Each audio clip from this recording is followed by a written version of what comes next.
Bien. Alors, si on s'intéresse à cet exercice, donc numéro 2, ici, on va donc mélanger dans un volume d'1 litre d'eau plusieurs espèces chimiques, du chrome métallique, du cobalt métallique et des ions CO4+. Donc, si on regarde un petit peu les couples qu'on vous fournit au niveau des données, c'est un peu toujours la même remarque.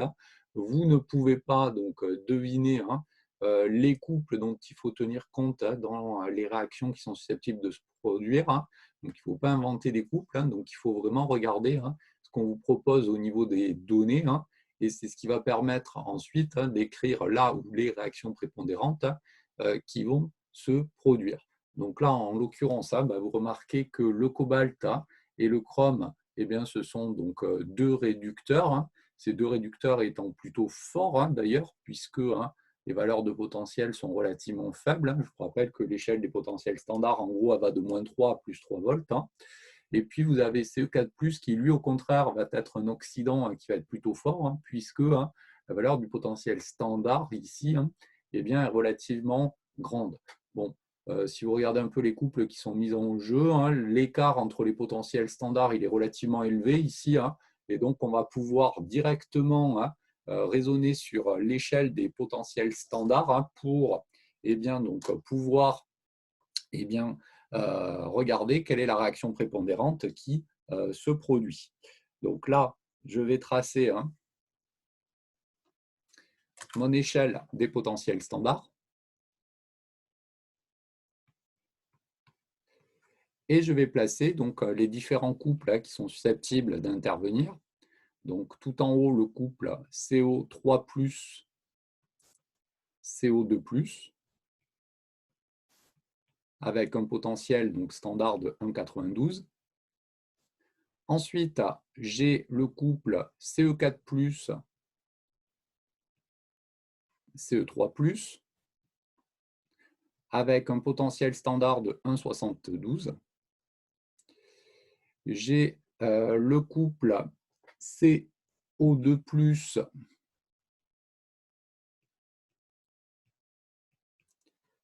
CO. Donc là, on passe à un potentiel standard de -0,28.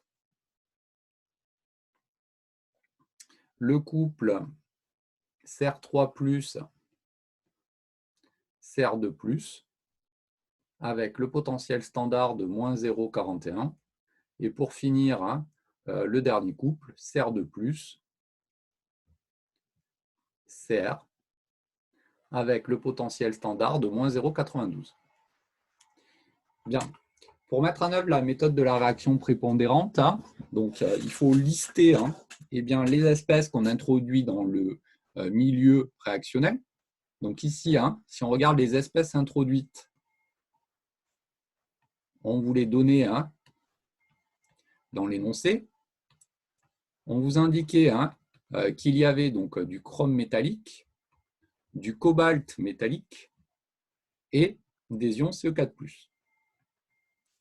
Donc, au niveau de la réaction prépondérante, ici, on va mettre en évidence les espèces qu'on introduit. Je vais les souligner en rouge.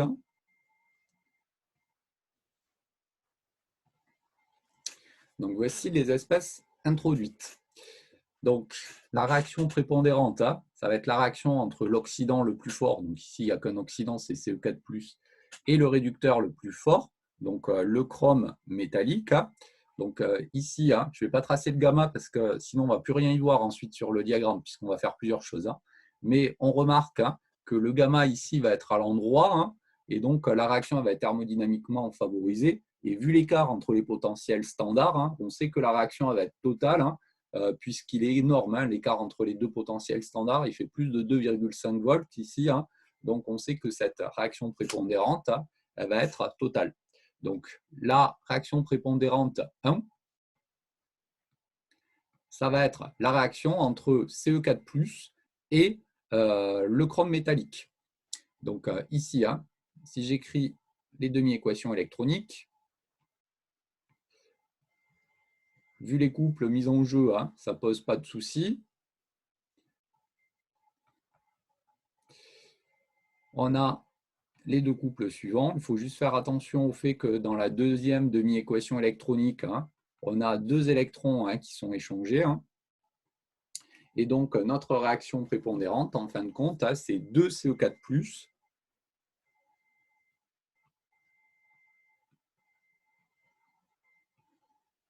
plus le chrome métallique, qui va donner donc 2 CO3+,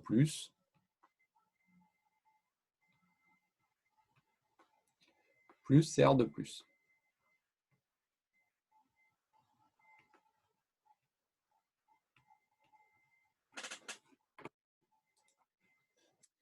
Si on s'intéresse à la constante d'équilibre de cette transformation, eh bien, donc, on peut la calculer.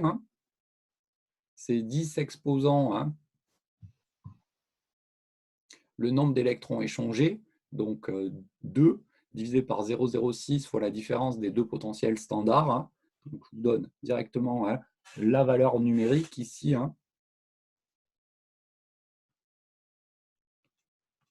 Donc, on a une constante d'équilibre en 10 puissance 86,7. Et donc, on se rend bien compte que la transformation, elle est totale ici.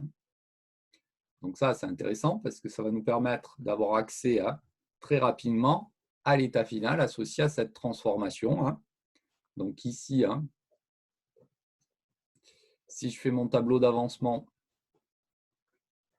on indiquait donc dans l'énoncé qu'on introduisait donc 0,8 mol de CO4+, qu'on introduisait donc 0,1 mol de chrome solide. Les deux autres espèces chimiques ne sont pas présentes. Donc la transformation, elle est totale, donc il va y avoir un réactif limitant.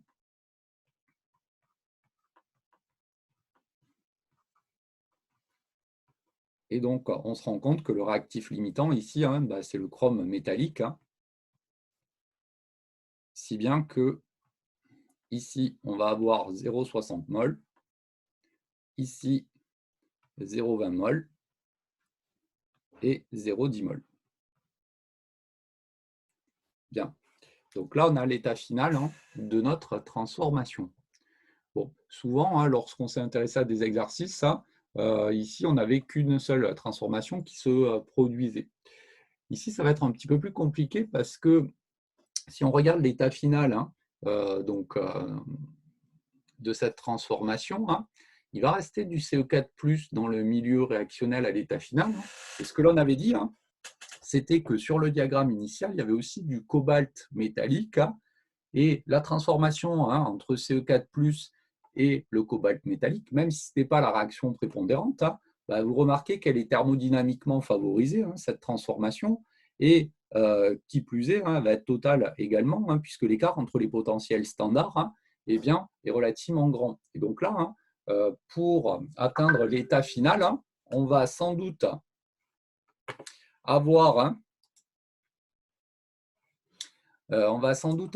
d'autres transformations qui sont susceptibles de se produire. Et donc là, surtout, l'erreur à ne pas commettre, c'est de dire il reste du CE4+, il y a du cobalt métallique, donc c'est la réaction prépondérante numéro 2. Donc là, il faut regarder, une fois que cette réaction prépondérante 1 est terminée, quelles sont les nouvelles espèces entre guillemets introduites, autrement dit, les espèces présentes dans le milieu à la fin de la RP1, de manière à savoir si c'est bien la réaction entre CO4+ et le cobalt métallique qui est la réaction prépondérante.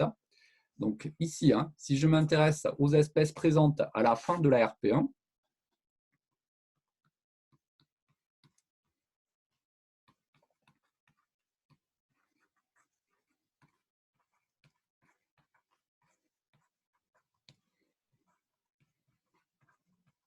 eh bien, donc, il va rester donc du CO4+. Il y a toujours le cobalt métallique qui était présent initialement. On remarque qu'il y a également du CE3+, et du Cr2+. Ces deux espèces qui sont ici elles ont été créées ici par la RP1. Donc, si je les mets en évidence sur le diagramme précédent d'une autre couleur, donc il va rester du CE4+, On a dit qu'il y avait donc du cobalt métallique, il y a du Ce3+, il est ici, et puis il y a du Cr2+, hein, qui intervient donc dans deux couples.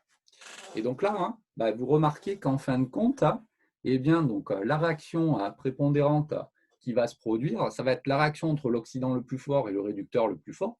Mais en fin de compte, hein, le réducteur le plus fort présent dans le milieu, hein, ce n'est pas le cobalt métallique, mais c'est l'ion Cr2+. Et donc la Rp2, hein, ça va être la réaction entre Ce4+, dont on a encore hein, la demi-équation électronique, et Cr2+, hein, pour avoir donc, un nouvel état d'équilibre, hein, sachant que la transformation va être totale, hein, puisqu'elle est thermodynamiquement favorisée, et que l'écart entre les potentiels standards hein, est très grand ici. Donc si je poursuis avec la Rp2, on a toujours hein, le couple Ce4+, Ce3+, hein, donc je ne réécris pas hein, la demi-équation électronique. Pour le couple à base de chrome, hein, bon ben là, hein, aucune difficulté hein, pour la demi-équation électronique. Hein. Et donc la Rp2, hein, ça sera donc Ce4+,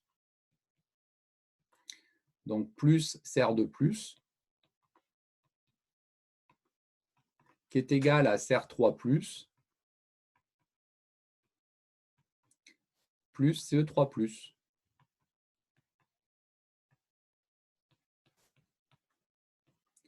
Si on calcule la constante d'équilibre, c'est 10 exposants, donc le nombre d'électrons échangés. Il y en a 1 divisé par 0,06 fois la différence entre les potentiels standards. Hein. On trouve 10 exposants 35,6 ici, hein, 5, pardon. Hein. Donc on a encore une fois une transformation qui est totale.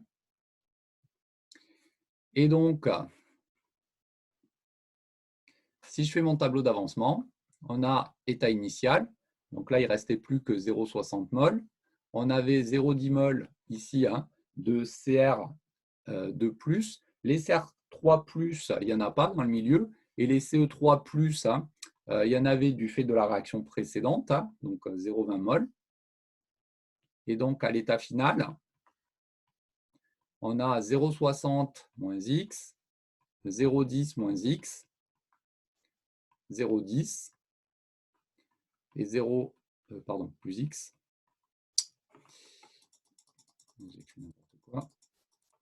Ici, on a X.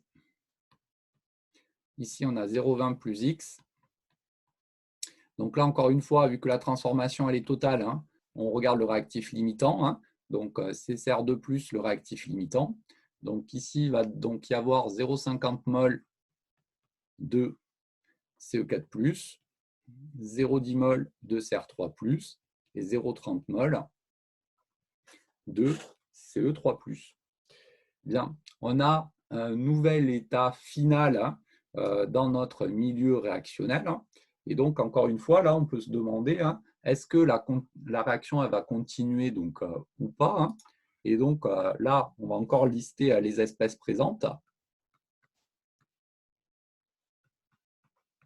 Mais cette fois-ci, à la fin de la Rp2. Hein.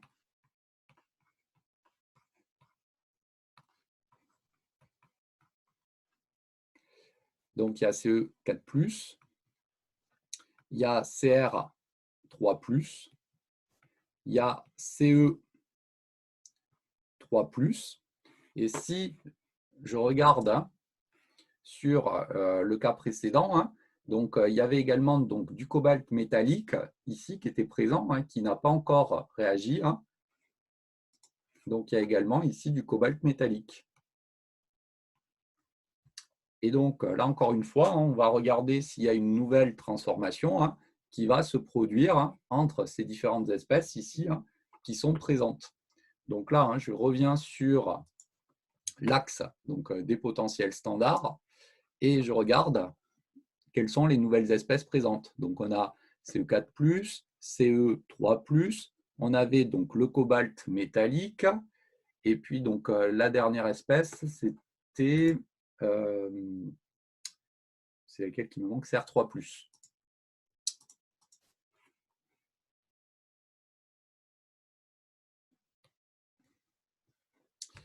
Bien. Donc là, la réaction entre l'oxydant le plus fort et le réducteur le plus fort, hein, c'est la réaction entre CO4+ et le cobalt métallique. Hein. Donc on écrit la nouvelle transformation. Après, c'est un peu répétitif hein, si on a compris hein, la manière dont ça fonctionne. Hein. Donc la RP3, c'est la réaction entre CE4+, hein, donc j'écris directement la RP, je vais un peu plus vite, et CR2+, hein, pour donner donc CR3+, et CE3+.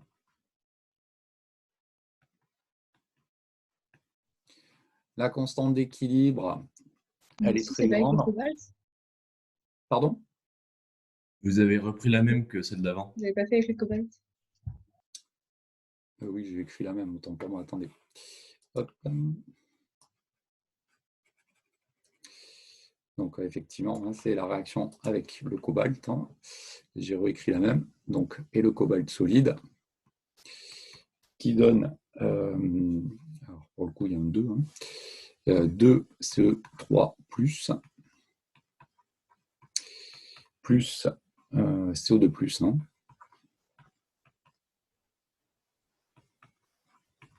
Donc, la constante d'équilibre, hein, encore une fois, ici, elle va être très grande. Hein. Donc, 10 exposant 66. La transformation, elle est totale. C'est un peu toujours la même chose. Hein. On a l'état initial, l'état final. Donc, ici, hein, on avait 0,50, 0,10. Pour CE3+, on avait 0,30 mol. Pour le CO2+, il n'y en avait pas encore. Et ensuite, donc, on a 0,50 moins 2x, 0,10 moins x, 0,30 plus 2x, et x. Hein. Et donc, on remarque hein, que le réactif limitant, hein, ça va être le cobalt métallique. On a donc ici hein, 0,10 mol au final. On a 0,50 mol de CO3+, et 0,10 mol de CO2+. Bien. Et ensuite, on recommence encore une fois pour voir s'il y a d'autres choses. Monsieur? Oui. Pourquoi on a 0,10 mol de CE4+? C'est 0,30. Okay. C'est 0,30, effectivement, bonne remarque. Donc, les espèces présentent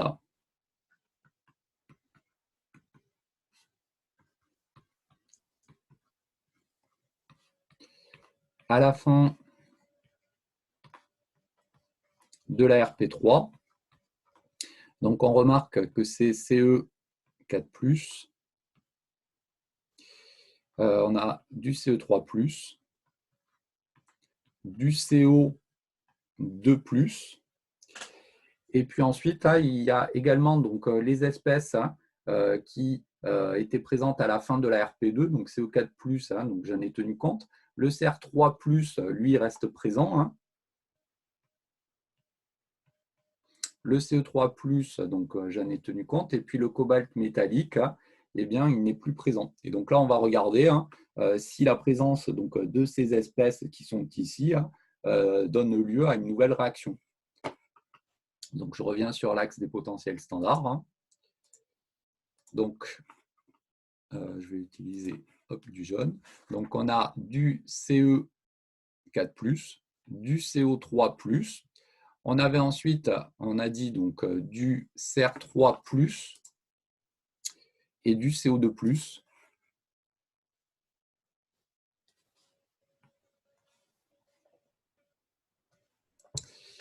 Donc, voici hein, pour eh bien, donc, les différentes espèces chimiques présentes. Donc, vous remarquez hein, que l'oxydant le plus fort, hein, ça reste malgré tout hein, CE4+, hein, et le réducteur le plus fort, donc là, il faut faire attention de ne pas raconter n'importe quoi, hein, c'est CE3+.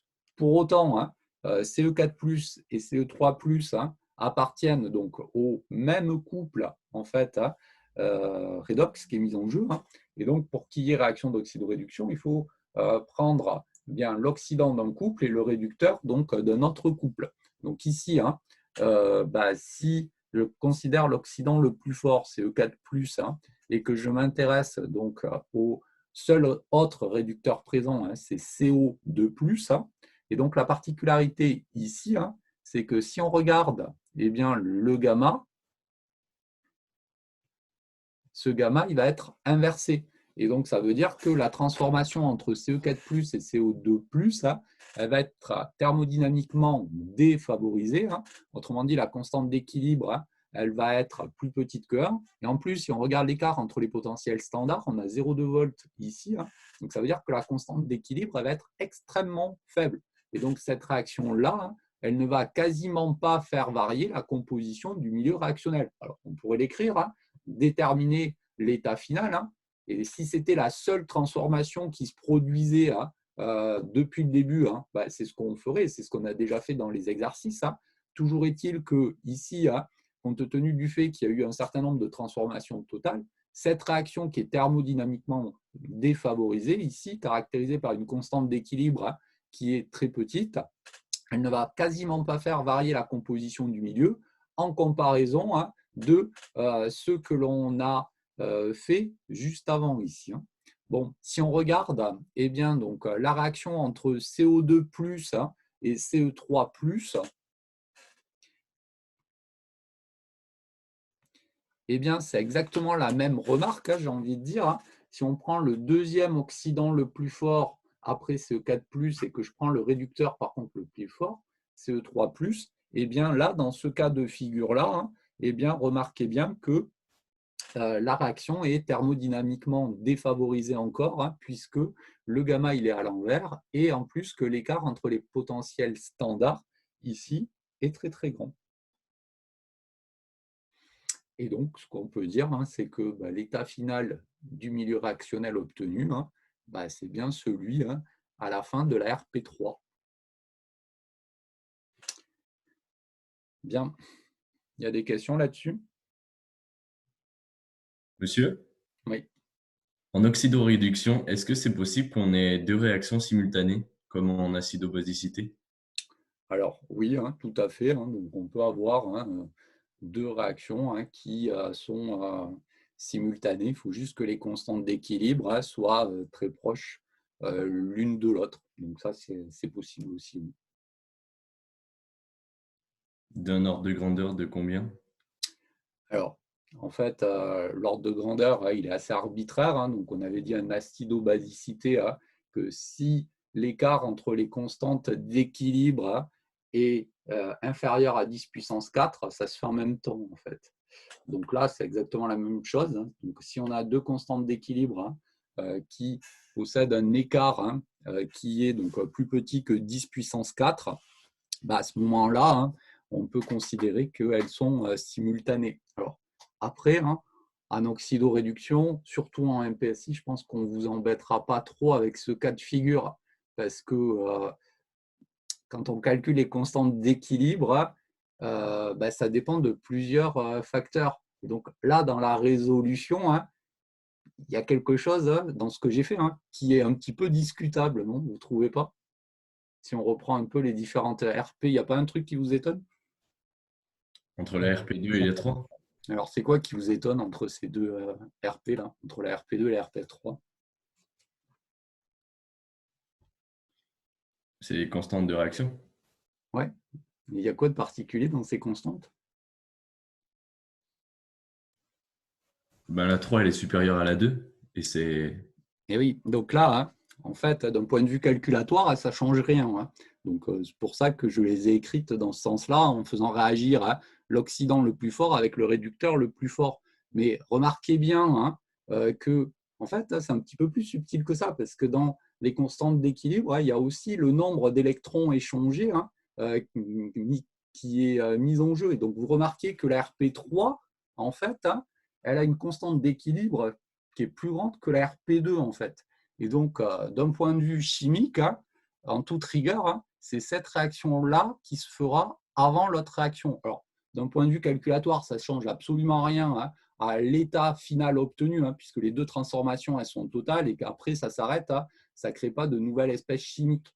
C'est pour ça que je vous dis qu'en oxydoréduction, contrairement à l'acidobasicité, où on peut éventuellement vous embêter un petit peu avec des réactions qui sont simultanées, etc., en oxydoréduction, ça ne sera pas le cas parce que vous remarquez que ce n'est pas simplement une histoire en fait, de force des oxydants et des réducteurs qui est mise en jeu, mais il y a aussi le nombre d'électrons échangés qui intervient. Il n'y en avait qu'un dans la RP2 et il y en avait deux dans la RP3. Et donc, même si Cr2+, ici, c'est un réducteur qui est plus fort que CO, eh bien, vous remarquez que ça inverse les valeurs des constantes d'équilibre, puisque on a 2 fois moins d'électrons échangés qu'ici. Et donc, au niveau des constantes d'équilibre, on peut basculer donc, en termes de réaction prépondérante. Donc, ici, ça ne changeait rien. Donc, on les écrive dans un sens ou dans l'autre, vu qu'elles sont totales et qu'après, ça s'arrête. Je les ai laissées dans ce sens-là, mais en fait, remarquez bien que c'est un peu plus compliqué qu'il n'y paraît en oxydoréduction.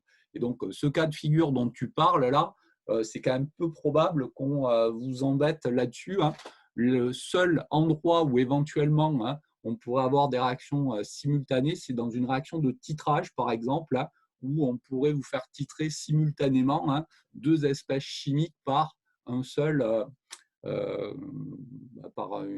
seul oxydant ou un seul réducteur, en fait. Mais après, on ne fera pas des choses d'un point de vue calculatoire qui sont aussi subtiles que ce qu'on avait fait en acidobasicité, simplement parce que vous remarquez que par rapport à ces histoires de constante d'équilibre, d'écart de potentiel standard et de nombre d'électrons échangés, ça peut inverser la prépondérance de certaines réactions. Et donc, c'est un peu le bazar.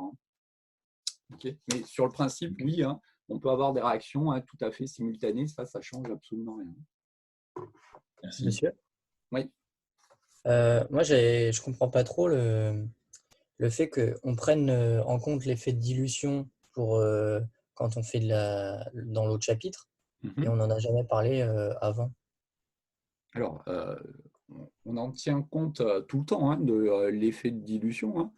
Il faut juste regarder comment est formulé l'énoncé, en fait.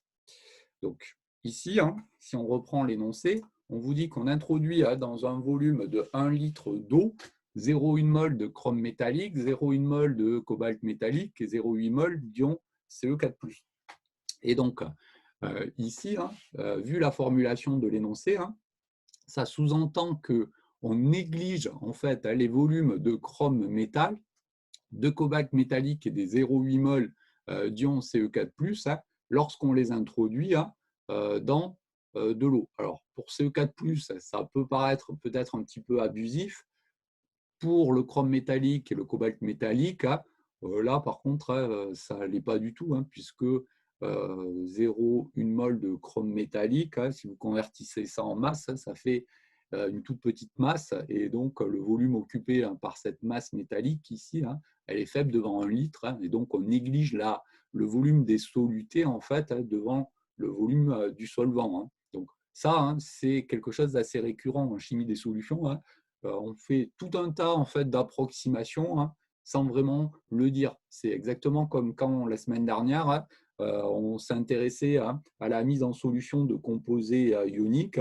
Je vous ai dit, pour certains composés ioniques, on vous donne une valeur de pKs, et à ce moment-là, il faut regarder en gros la limite de solubilité, et pour d'autres, on ne vous en parle pas du tout. Et à ce moment-là, ça veut dire, je vous ai dit, qu'on considère que les solides, ils sont beaucoup plus solubles que tel ou tel autre, et donc dans la pratique, ce sont des ions. Ça, c'est quelque chose d'assez récurrent en chimie. C'est vrai qu'au niveau des énoncés, il y a parfois un petit flou, j'ai envie de dire, lié à tout un tas d'approximations qu'on fait sans vraiment les justifier de manière très précise. Donc là, on néglige en fait le volume des espèces chimiques introduites, et donc il n'y a pas d'effet de dilution. Si par contre on s'intéresse à un titrage, là c'est différent. Donc dès qu'on parle de titrage, là cet effet de dilution il est toujours mis en jeu, simplement parce qu'on va faire varier, et la plupart du temps de manière importante, le volume du milieu réactionnel qui va augmenter au fur et à mesure qu'on rajoute le réactif titrant dans le milieu. Et donc là, il faut tenir compte de cette variation de volume du milieu réactionnel. Donc là, il faut en tenir compte. D'accord, ok. Mais quoi, cet effet de dilution, hein, on en tient compte tout le temps, en fait. Hein. D'accord, merci. D'autres questions là-dessus?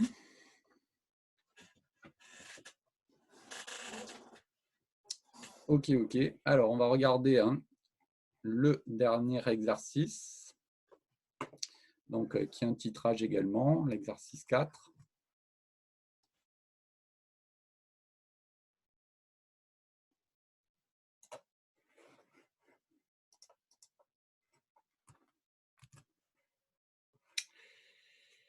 Alors, attendez, là, j'ai plus de place pour le coup.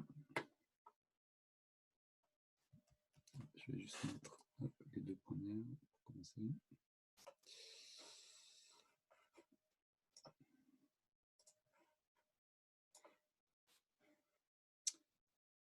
Bien. Donc ici, hein, on va s'intéresser donc à une eau de chlore ici. Hein. Donc on vous dit hein, que c'est donc une solution hein, dans laquelle on dissout. Hein, eh bien donc c'est une mol de dichlore hein, par litre de solution. Et on va donc doser hein, cette eau de chlore par iodométrie. Hein. Donc ici, on va faire réagir de l'iodure de potassium annexé. Donc là, on est typiquement dans le cas de figure que j'évoquais. Donc l'iodure de potassium, hein, à proprement parler, c'est un composé ionique. Mais si on regarde dans l'énoncé, au moment où on vous parle du produit de solubilité du PKS, eh bien, donc, de cette iodure de potassium, hein, Ki, et donc on considère qu'on a uniquement des ions I- et des ions K+, qui eux sont d'ailleurs spectateurs hein, d'un point de vue de l'oxydoréduction ici. Bien. Sur un volume, donc V égale 1 ml d'eau de chlore hein, de concentration C1, et ensuite la solution obtenue, elle est dosée par du thiosulfate de sodium. Donc là, même remarque que précédemment, on ne vous donne pas de valeur de PKS hein, pour le thiosulfate ici de sodium. Hein. Donc c'est un composé ionique constitué d'ions spectateurs, Na+, et puis donc deux d'ions S2O3 hein, qui vont servir à réaliser ici hein, donc, le titrage. Hein. Et donc, on va pouvoir eh bien, donc, déterminer hein, donc, le degré chlorométrique hein, de notre eau de chlore ici, hein, lié à la réaction ici de titrage. Bien.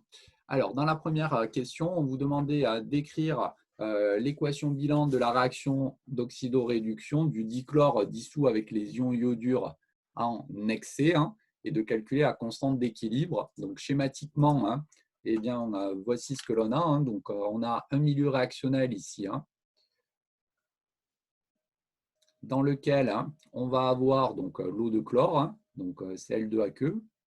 On va avoir des ions iodures I- hein, en excès. Et puis ensuite, on va titrer tout ça hein, par S2O3 de moins.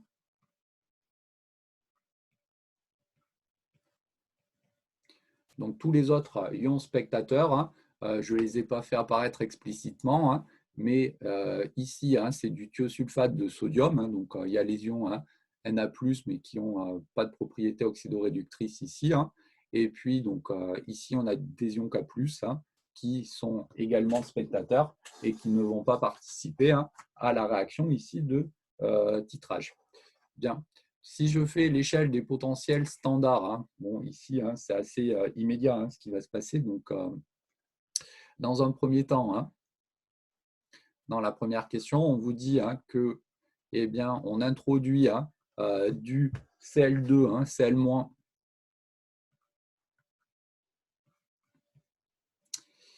et puis des ions iodures annexés. Hein. Et donc, les espèces introduites, hein, bon, ici, aucune difficulté, c'est Cl2 et I-. Donc, la réaction qui va se produire, hein, c'est une transformation qui est thermodynamiquement favorisée. Le gamma, il est à l'endroit. Si on regarde en plus les valeurs donc, des potentiels standards, 1,40 volts ici et 0,54 volts pour le deuxième couple, Donc, vous remarquez que l'écart entre les deux potentiels standards est très grand, hein, et donc on va avoir une réaction, hein, qui va être totale ici. Hein. Bien, j'écris donc les deux demi-équations électroniques. Donc, Cl2 plus 2 électrons qui est égal à 2 Cl-.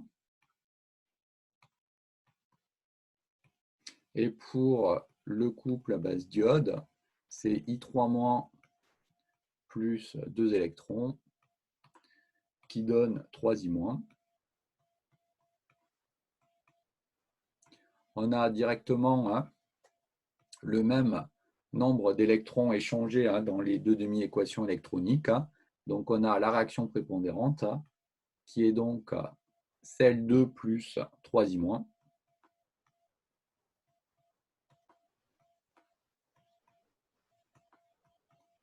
qui donne 2 Cl- plus I3-.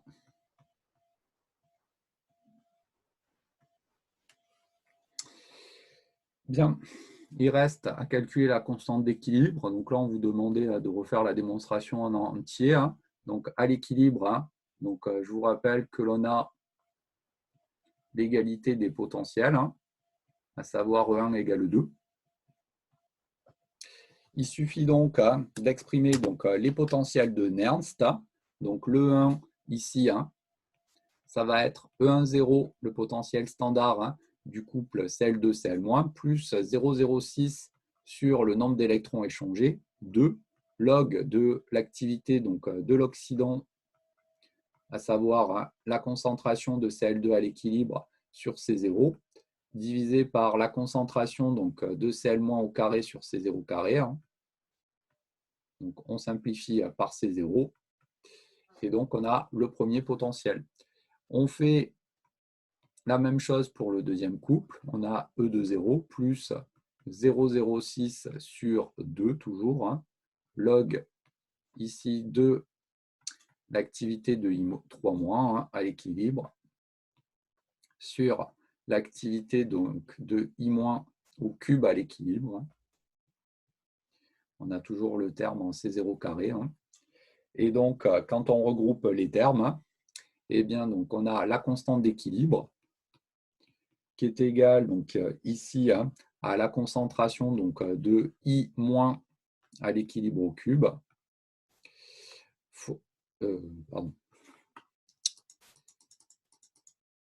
La constante d'équilibre qui est égale à la concentration de I3-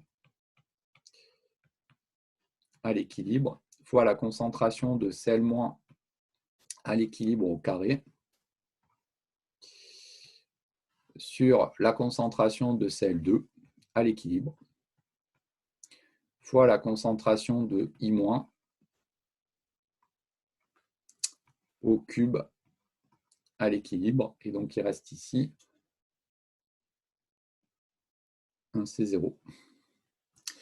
Et donc, c'est égal, hein, à 10 exposants, donc le nombre d'électrons échangés, ici 2 sur 0,06, fois la différence des deux potentiels standards, hein, à savoir E1,0 moins E2,0.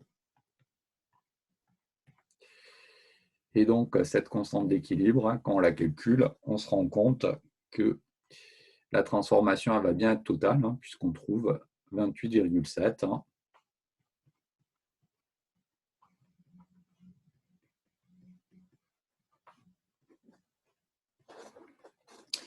Donc, voici ce que l'on a. Hein. Bon, la couleur, hein, de la solution qui est mise en jeu, hein, bah, c'est la couleur ici de l'ion, hein, I3-, hein, donc c'est une couleur brune. Hein.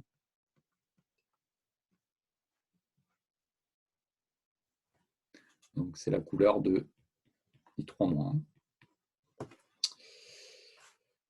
Bien.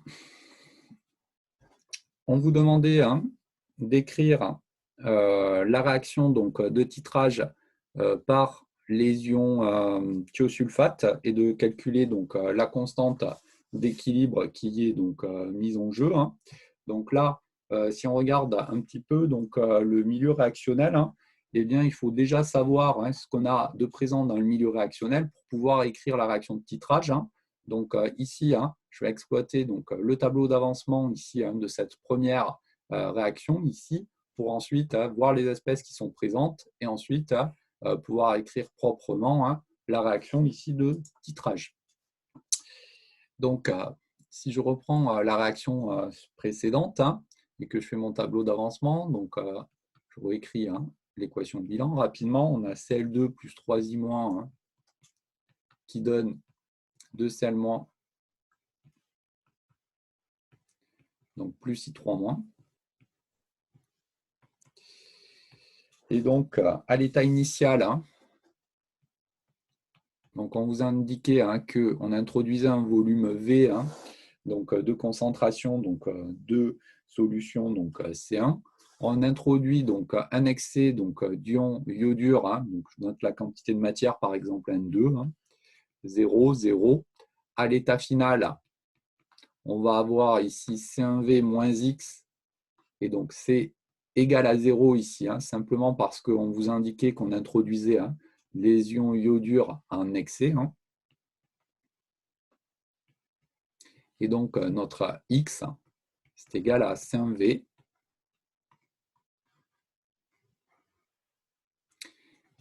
Et surtout, c'est ça qui est important pour nous, on remarque que, eh bien, donc, à la fin de cette réaction qui est totale ici, dans le milieu réactionnel, les espèces présentes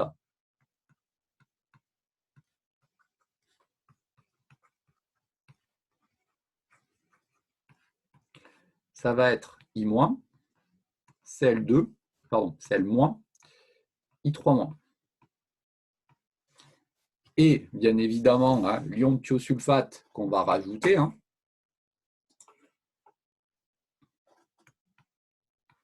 qui va être donc le réactif titrant, lié donc à la réaction de titrage. Bien, ce qu'on peut faire, c'est l'échelle DE0, où je vais faire apparaître donc mes trois couples pour écrire proprement ici la réaction de titrage.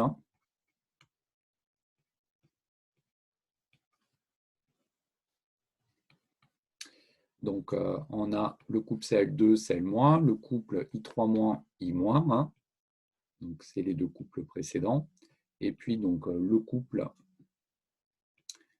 qui va servir donc au titrage.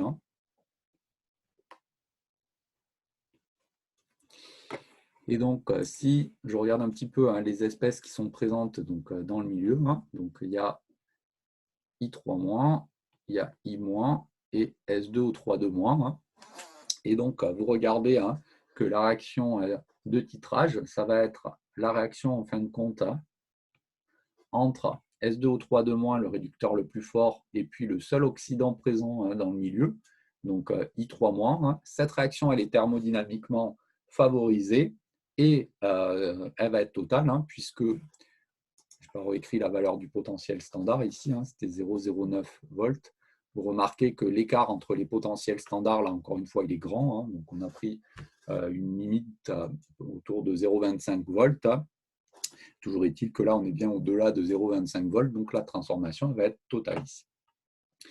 Donc il suffit d'écrire les demi-équations électroniques, puis la réaction de titrage. Donc on a I3-, donc plus 2 électrons, qui donne 3I-. Donc ça, c'est la même que tout à l'heure.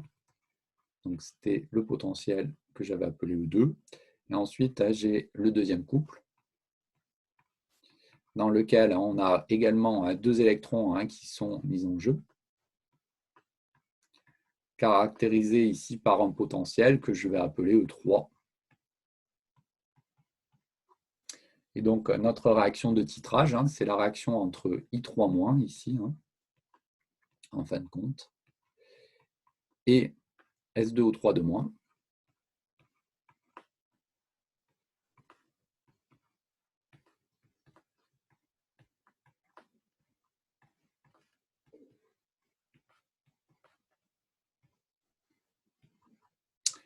Pour donner les espèces suivantes.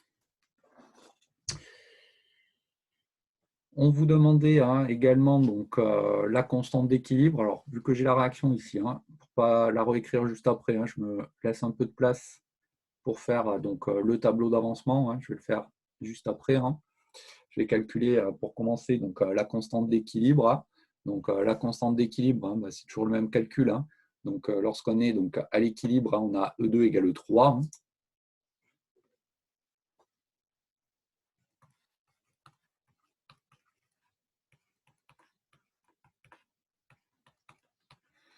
Il suffit donc d'écrire les potentiels de Nernst. Hein. Bon, gagnons un petit peu de temps. Hein.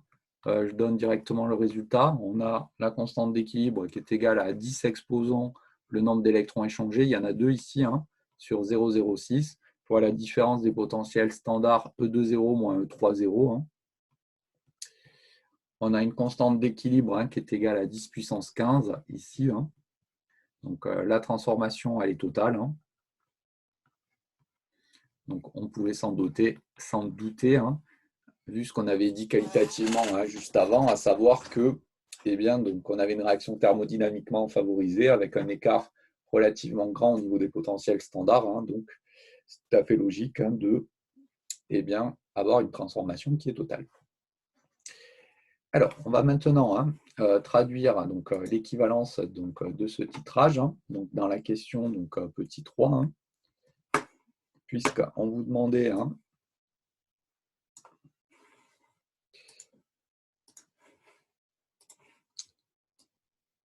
de déterminer donc, la concentration C1, hein, de l'eau de chlore, hein, sachant qu'on a besoin d'un volume de 7,4 ml, hein, pour obtenir donc, la décoloration de I3-. Hein.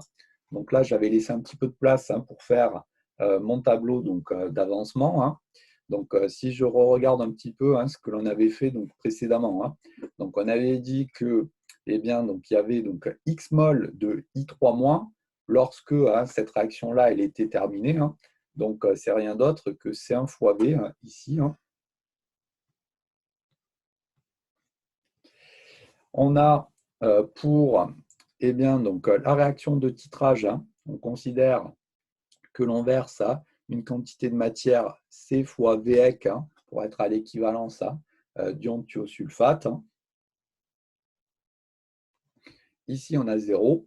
Et pour les ions I-, hein, bon, dans le calcul, ça ne va pas intervenir, mais attention, hein, si on veut faire le tableau d'avancement correct, hein, donc il y en avait déjà des ions I3- présents, hein, à l'état initial, hein, à savoir N2 moins 3X, hein, autrement dit, hein, N2 moins 3, c'est 1 fois V. Et ensuite, hein, donc lorsqu'on est à l'état final, si eh bien, on est à l'équivalence, hein, on a C1V moins X égale à 0. Ici, on a CVEC moins 2X égale à 0. Hein, donc, on est dans les proportions stoichiométriques. Hein, X et N2 moins 3 C1V, la quantité de matière initiale, plus 3X. L'équivalence nous est donnée par eh bien, l'état final, hein, au niveau donc, des deux réactifs. Hein. On remarque que X, ça va être égal à C1 fois V, mais c'est aussi CVX sur 2. Hein. Et donc, quand on traduit notre équivalence ici, hein, donc, on a donc X qui est égal à C1 fois V, qui est égal donc, à CVX sur 2, hein, d'après ce que j'ai dit juste avant. Hein. Et donc, vous avez ici, hein, la traduction ici de l'équivalence. Hein.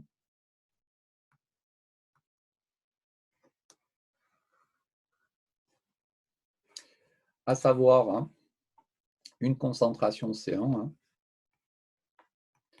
de 0,111 mol par litre.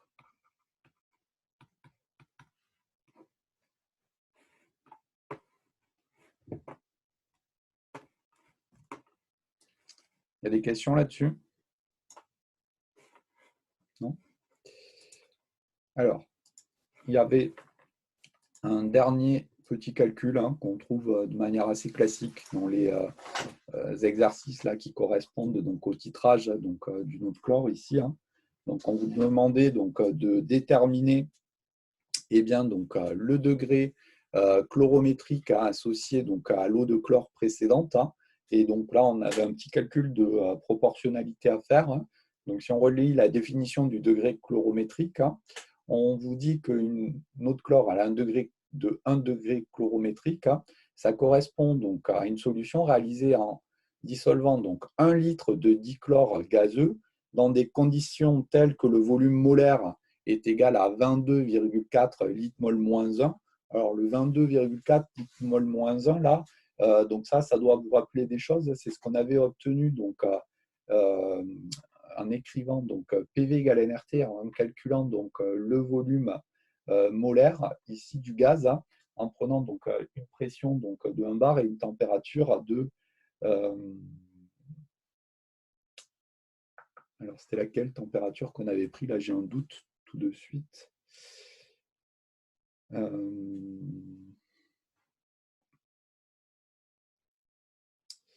C'était 25 degrés, il me semble.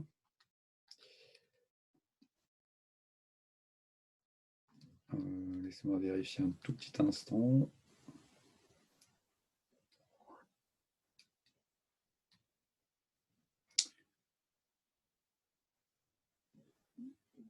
Non, ce n'était pas 25 degrés, c'était quoi qu'on avait pris?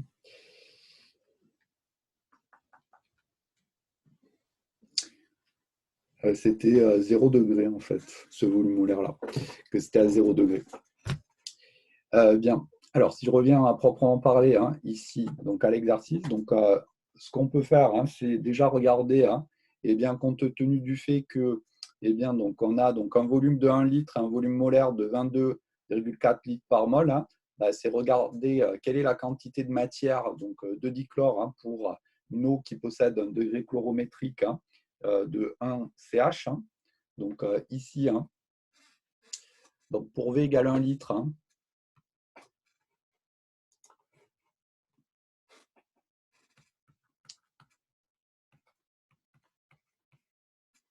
eh bien, donc, l'eau de chlore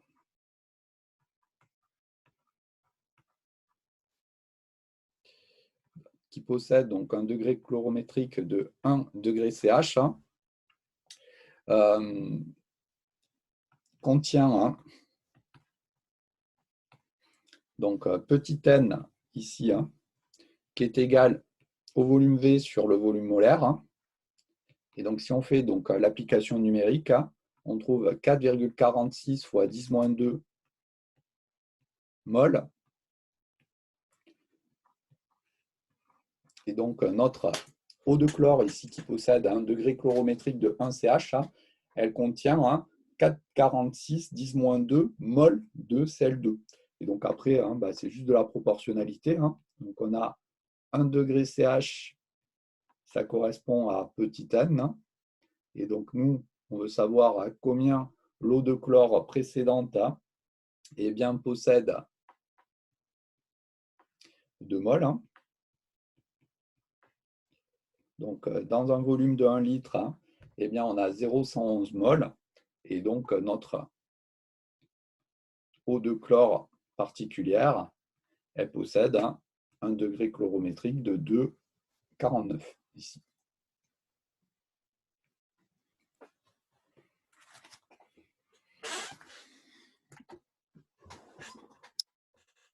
Bien, donc voici pour ces exercices sur l'oxydoréduction. Il y a des questions avant qu'on repasse sur la précipitation?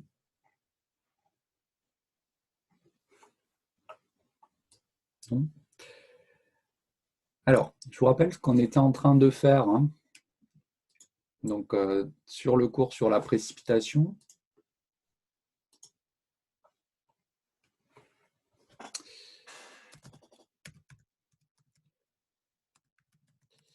Alors, hop, je récupère juste le cours. C'est celui-là.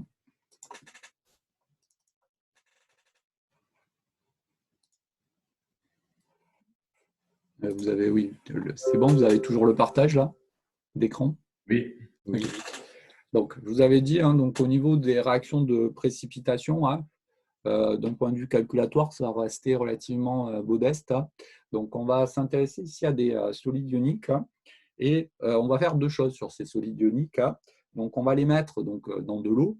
Lorsque on les met dans de l'eau, ces solides ioniques vont se dissoudre Par contre, soit ils vont se dissoudre totalement. Donc, sur le petit exemple qu'on avait pris, c'est si on prend du HCl solide et qu'on en met simplement un peu dans le milieu réactionnel, ça va donner une solution homogène qui contient des ions Ag+ et des ions Cl-. Soit, si on en met beaucoup, on va obtenir une solution saturée dans laquelle il va rester du Ag solide.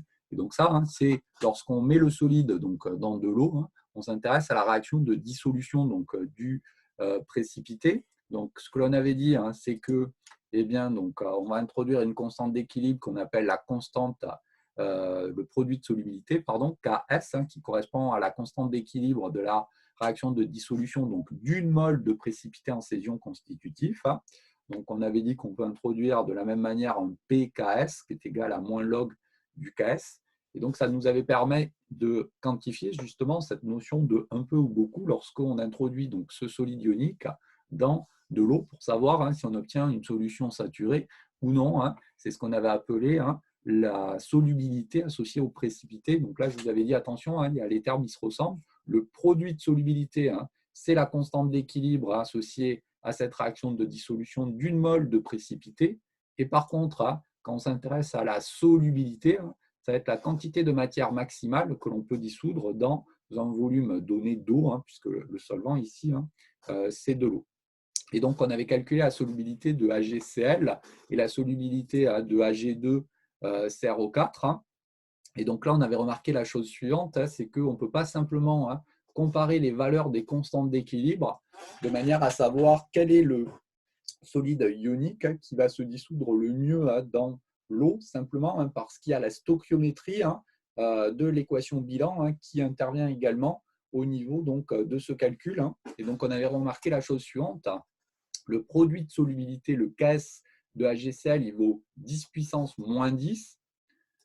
Le produit de solubilité de Ag2CrO4, il vaut 10 puissance moins 12. Donc là, la constante d'équilibre de cette réaction de dissolution, elle est plus petite pour Ag2CrO4 que pour le précipité précédent. Et pour autant, qu'on fait le calcul, on remarque que la solubilité elle va être plus grande pour Ag2CrO4 que pour HCl.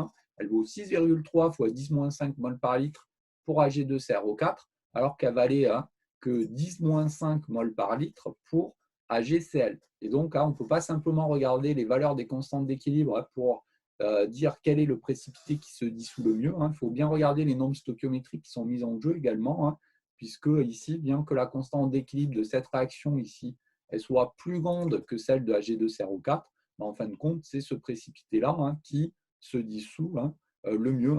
Et donc, sauf si on est dans le cas particulier où on a une stoichiométrie identique, les mêmes nombres stoichiométriques ici, pour deux précipités dont on veut comparer la solubilité. Sinon, c'est ce qu'on avait conclu, c'est qu'il faut faire le calcul si on ne veut pas raconter n'importe quoi. Bien, donc ça, c'était lorsqu'on mettait donc, le composé ionique, le solide ionique dans de l'eau. Puis je vous avais dit, ce qu'on peut faire, c'est également faire l'inverse. Autrement dit, on va mettre les ions constitutifs et on va regarder si le précipité il se forme ou pas. Et là, justement, j'étais revenu un peu sur toutes ces approximations-là qu'on fait sans vraiment le dire en chimie. Donc, si on mélange du sulfate de sodium et du nitrate d'argent, eh bien, je vous avais dit, on ne donne pas les valeurs des pKs ici sur le petit exemple de ces deux composés ioniques. Et donc, ce qu'il faut comprendre par là, c'est que donc, dans le milieu, ce qu'on introduit, c'est en fait du Na+ et du SO4- et du Ag+ et du NO3-, simplement parce que le nitrate d'argent et le sulfate de sodium, ici, ont des solubilités qui sont beaucoup plus grandes que celles de notre sulfate d'argent Ag2SO4. Et donc, on considère que on a les espèces uniquement sous forme ionique quand on s'intéresse ici au nitrate d'argent et au sulfate ici de sodium. Bon, après, en termes de calcul, pour savoir s'il y a du précipité, il faut juste faire attention à ce qu'on écrit, savoir il faut écrire ici la réaction dans le bon sens, à savoir on a les deux ions constitutifs qui vont donner le solide, on a donc la constante d'équilibre, donc là c'est 1 sur le Ks, et après pour savoir s'il y a précipitation ou pas, on traduit le fait que le quotient de réaction initiale doit être plus petit ici que la constante d'équilibre. Mais ensuite, on fait le petit calcul et puis on regarde si la réaction se fait dans le sens direct ou indirect. Bon, tout ça, on avait fait des petits calculs, ce qui permettait de faire apparaître le domaine d'existence du précipité. Donc ça, on avait dit, c'est simplement une présentation différente du résultat. Et le point particulier, c'est que la limite séparative ici, on avait dit, c'est PKS plus log de la concentration de l'un des ions qui est mis en jeu. On n'a pas directement le PKS, donc ça, je vous avais dit, attention, c'est une erreur assez fréquente. La limite séparative, ici, elle est un peu moins facile à obtenir que celle qu'on a dans le cas des réactions acide-base, par exemple. Bon, et on en était sur des petits exercices d'application. Donc, c'était d'une part ce qu'on appelait l'effet d'ion commun. Donc, on avait refait le même calcul, à savoir, on avait cherché à déterminer quelle était la quantité maximale de solide qu'on pouvait dissoudre dans un volume donné de solvant. Donc, on avait calculé la solubilité, mais en regardant ce qui se passait lorsqu'il y avait déjà l'un des deux ions qui était présent dans le milieu. Donc, c'était par exemple le cas ici avec la présence d'ion Ag+. Et donc, on avait remarqué que la solubilité, elle diminuait du fait de la présence ici de l'on des deux ions. Donc, on avait pris deux petits exemples. On est arrivé à la même conclusion avec Ag2CrO4. Et donc, lorsque l'un des deux ions est déjà présent dans le milieu réactionnel, gardez cette petite conclusion qualitative à l'esprit, c'est que du fait de l'ion commun, la solubilité va être plus faible que celle dans l'eau pure. Autrement dit, on va pouvoir dissoudre une quantité de solide qui va être plus faible. Bien. Comme autre petit exercice, j'avais pas fini le calcul là. Si, on est arrivé à 10 puissance moins 8. Pourquoi je ne l'ai pas là? C'est bizarre. Bon, il a dû y avoir un bug dans l'enregistrement. Ok, donc oui, parce qu'il me semblait bien qu'on était arrivé jusqu'à ce petit exemple là que je vous avais demandé de regarder. Après, au niveau des exercices, on peut vous regarder on peut vous demander de regarder l'influence de d'autres paramètres en fait sur l'évolution de la solubilité. Donc un autre paramètre qui revient de manière fréquente, vous allez voir que ça va être intéressant et important dans le dernier chapitre là qui nous reste à faire, à savoir les diagrammes potentiels pH, c'est justement l'influence du pH. Et donc là, je vous proposais ce premier petit exemple là, à savoir qu'on a une solution d'ion Fe3+, à une concentration de 10-2 mol par litre, et on ajoute sans variation de volume des ions à HO- ici. Et donc, je vous demandais de déterminer le pH d'apparition ici du précipité FeOH3. Donc, je vous donnais la valeur du PKS. Bon, là, en termes de résolution, c'est exactement le même calcul en fin de compte que précédemment, à savoir, on vous indique qu'on a des ions Fe3+. On va rajouter dans le milieu réactionnel des ions HO-, et on va s'intéresser à la formation ici de notre précipité, c'est FeOH3. Donc ici, c'est un solide. La constante d'équilibre de cette réaction, c'est 1 sur le Ks, puisque le Ks, le produit de solubilité, par définition ici, c'est la constante d'équilibre de la réaction qui se fait dans l'autre sens. Et donc, on remarque que le K0 ici va donc être égal à 10 exposant 38. Pour autant, même si la transformation elle est totale, ça ne veut pas dire, et ça c'est un point qui est important d'avoir en tête ici dans ce chapitre, c'est que bien que la transformation elle soit totale, ça ne veut pas dire pour autant que le solide va se former tout de suite dès la première goutte de HO- versée. Il faut que la condition de précipitation soit vérifiée pour que le précipité apparaisse.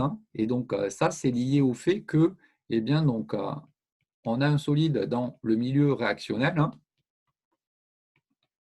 et que l'activité d'un solide, elle est égale à 1. Et donc, contrairement à l'acidobasicité, où dès qu'on va mettre les réactifs en présence, la réaction va se faire, simplement parce que toutes les espèces chimiques sont en solution, autant quand on a de la précipitation, du fait que l'on a eh bien, donc, ici, un solide, hein, il faut vérifier la condition de précipitation. Hein. Donc, il faut que le quotient de réaction initiale soit inférieur à K0 pour que le précipité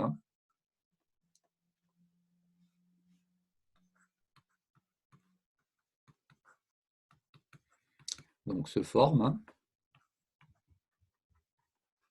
Alors, hop, ça, je vais l'écrire tout. Ici, je vais me laisser un peu de place.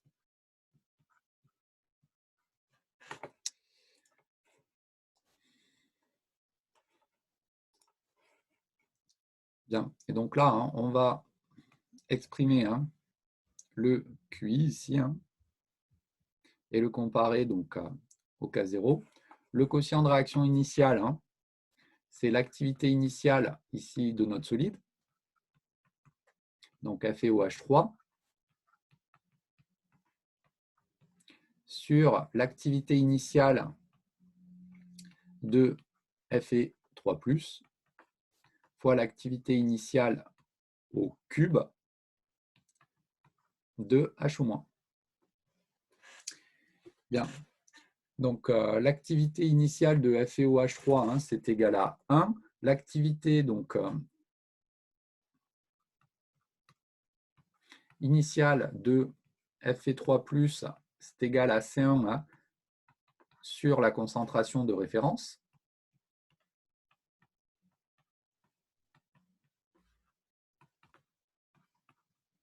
De 1 mol par litre.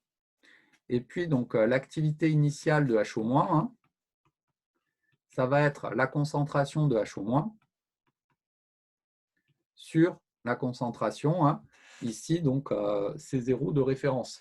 Bon, la particularité, hein, c'est que ce que l'on vous demande, c'est le pH d'apparition du précipité FeOH3. Et donc, ce qu'on va utiliser, hein, c'est le produit ionique de l'eau, hein, le KE, hein, qui permet donc de relier hein, la concentration de HO- et la concentration hein, de H3O+.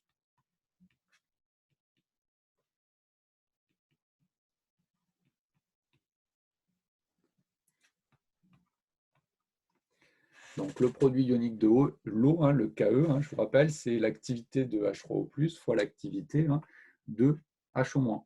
Et donc, si on remplace hein, l'expression de la concentration de HO- hein, dans la relation hein, qui a juste au-dessus, hein, eh bien, donc, on a l'activité initiale de HO- en fin de compte, hein, qui va être égale au KE, donc fois le C0, hein, sur la concentration de H3O+.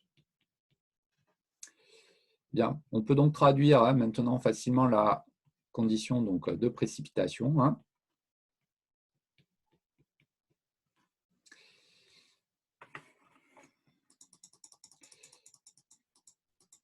On a donc le QI hein, qui doit être donc, inférieur ou égal au K0. Hein.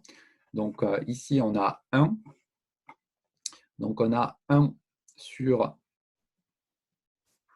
C1 fois C0 fois donc, le KE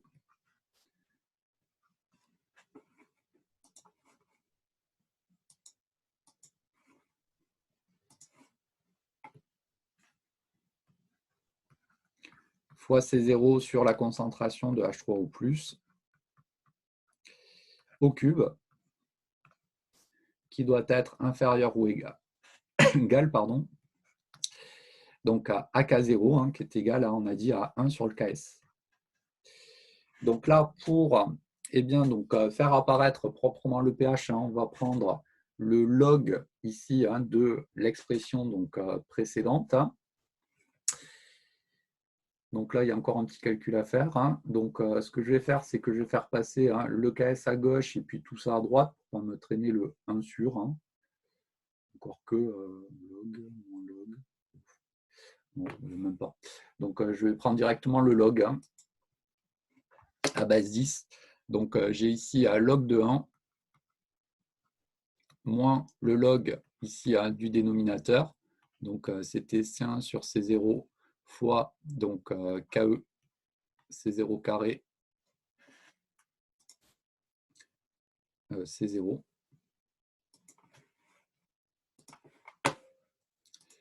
sur donc, la concentration de H3O+ au cube.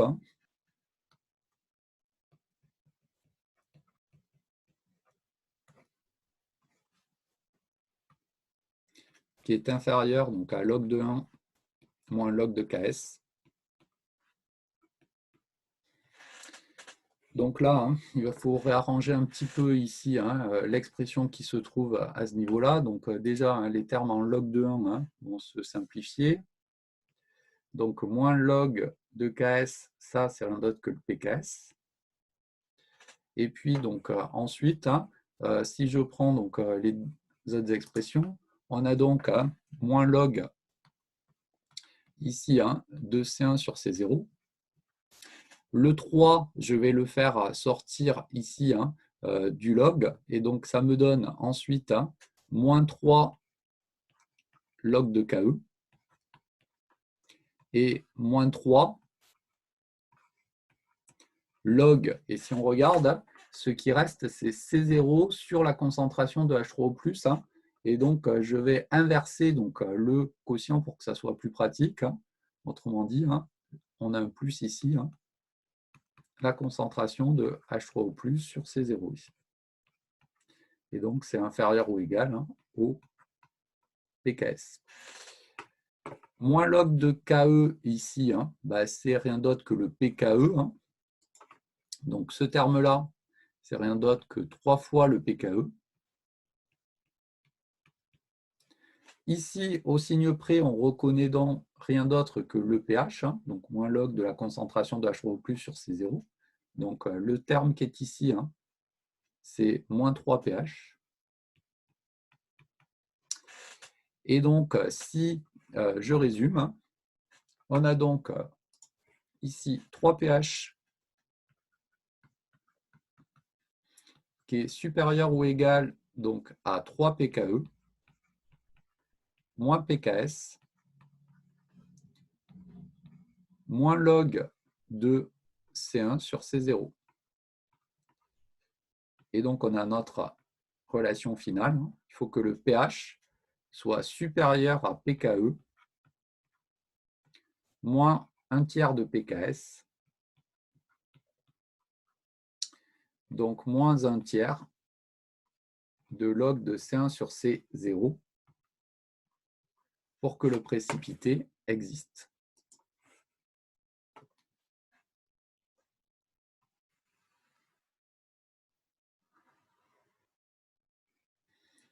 Donc ici, on peut faire l'application numérique. Le PKE, je vous rappelle, c'est 14. Donc ensuite, le PKS, dans le cas particulier qui nous intéresse, il va aller 30.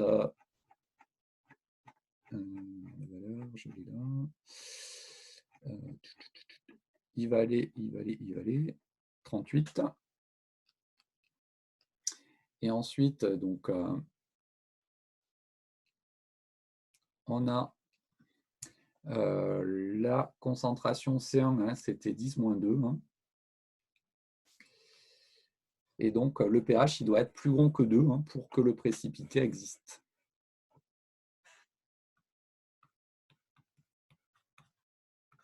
Monsieur, Oui. est-ce qu'il faut raisonner avec des égalités en disant que KS, c'est la concentration de Fe3+, fois H-, la concentration de H- au cube, et après on trouve le pH comme ça? Alors, on peut travailler avec l'égalité. La seule chose, c'est qu'après, il ne faut pas se planter de côté quand on veut traduire l'existence du précipité.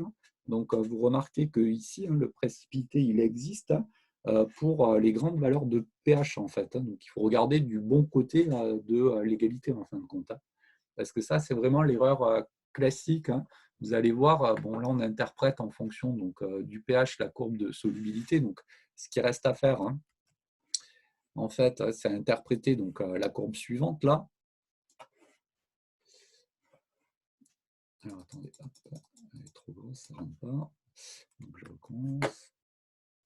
Donc, il va falloir interpréter ici cette courbe.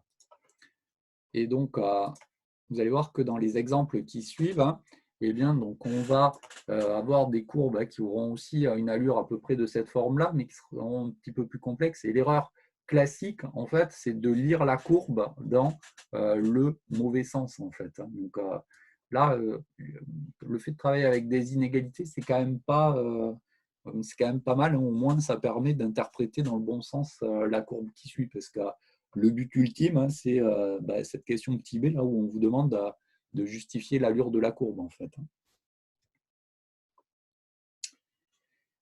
Bien.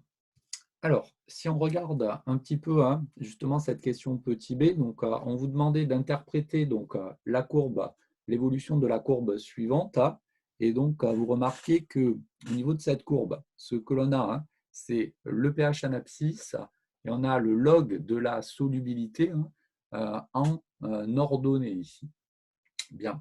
Donc, le fait de passer avec un log à base 10 au niveau de l'ordonnée, pas simplement la solubilité, simplement pour avoir ici des parties rectilignes au niveau de la courbe obtenue. Et donc, c'est un petit peu plus facile à tracer. Mais vu que le log, c'est une fonction qui est monotone et croissante, l'allure, elle serait à peu près la même. La seule chose, c'est qu'on n'aurait pas des parties rectilignes, on aurait quelque chose d'un petit peu plus courbe de mémoire. Non, c'est pas là, c'est sur le TD, je crois, où je vous ai mis un S à la place de log de S. Bien. Donc là, surtout, ce qu'il faut, c'est interpréter correctement ce qui se passe. Et donc pour ça, on va utiliser le résultat précédent. Donc ici, on a dit qu'il y avait du précipité pour un pH qui était plus rond que 2. Donc là, si on regarde un petit peu la courbe, le pH de 2, vous remarquez qu'il se trouve à ce niveau-là, et donc que le précipité existe ici, sur cette partie-là.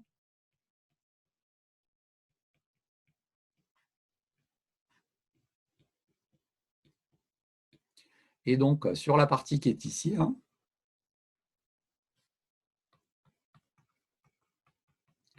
FeOH3 n'existe pas.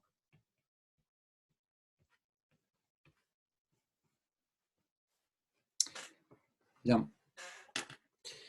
Lorsqu'on veut donner l'interprétation de cette courbe, là où il faut faire un petit peu attention, c'est à la manière dont on s'y prend pour faire une interprétation correcte, simplement parce qu'on a dit, c'est pour ça que j'ai pris un tout petit peu de temps au départ pour résumer ce qu'on avait fait la fois d'avant, c'est que on a possibilité d'interpréter cette réaction de précipitation dans les deux sens.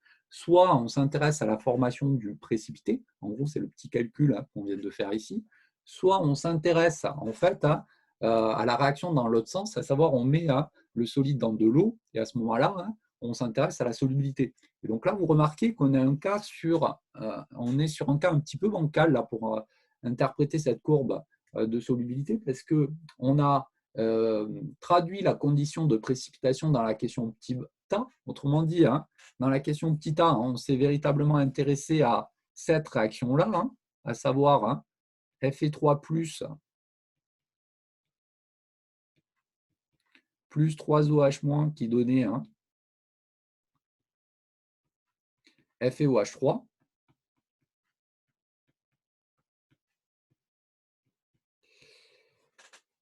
Et quand on parle de solubilité, en fait, on travaille plutôt avec la réaction dans l'autre sens. Alors, ici, il va falloir jongler un peu entre les deux interprétations, simplement parce que c'est simplement une présentation différente du résultat, le fait de travailler avec la réaction écrite dans ce sens-là ou dans l'autre sens, mais chimiquement parlant, qu'on soit bien d'accord, ça revient strictement au même. Là, la seule chose, c'est qu'il va falloir traduire correctement ce qui se passe. Donc ça, c'est lorsqu'on veut traduire en termes de concentration, de formation du précipité.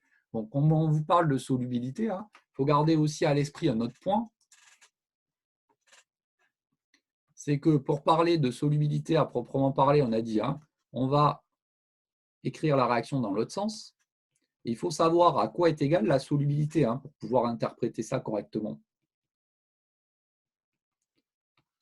Et donc, ce qu'on avait dit, c'était que pour introduire la notion de solubilité, on considérait qu'on introduisait une quantité de matière petit n de FeOH3. On a n moins l'avancement à l'état final. Cet avancement, on avait appelé ça NS. Et donc, la solubilité, c'était la quantité de matière de solide qu'on pouvait dissoudre dans un volume donné de solvant. Et donc, vous remarquez que la solubilité, c'est la concentration, en fin de compte, de Fe3+.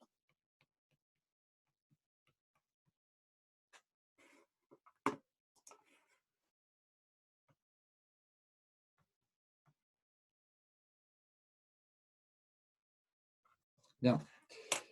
Alors, une fois qu'on a remarqué ça, hein, le plus pratique pour interpréter correctement ce qui se passe, c'est de travailler avec la réaction écrite donc dans le sens rouge que j'ai écrit ici, hein, à savoir, eh bien, donc, on a les Fe3+, et on va rajouter du HO- dans le milieu réactionnel. Après, je redis, écrire dans ce sens ou dans ce sens, ça revient au même, tant que l'interprétation elle est correctement faite. C'est simplement l'aspect mathématique de présentation des résultats qui est différente.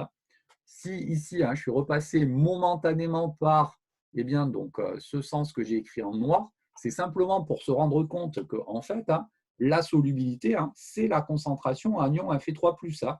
Donc ici, au niveau de mon diagramme, au lieu de mettre log de S, j'aurais pu mettre log de la concentration de Fe3+. C'est exactement la même chose ici.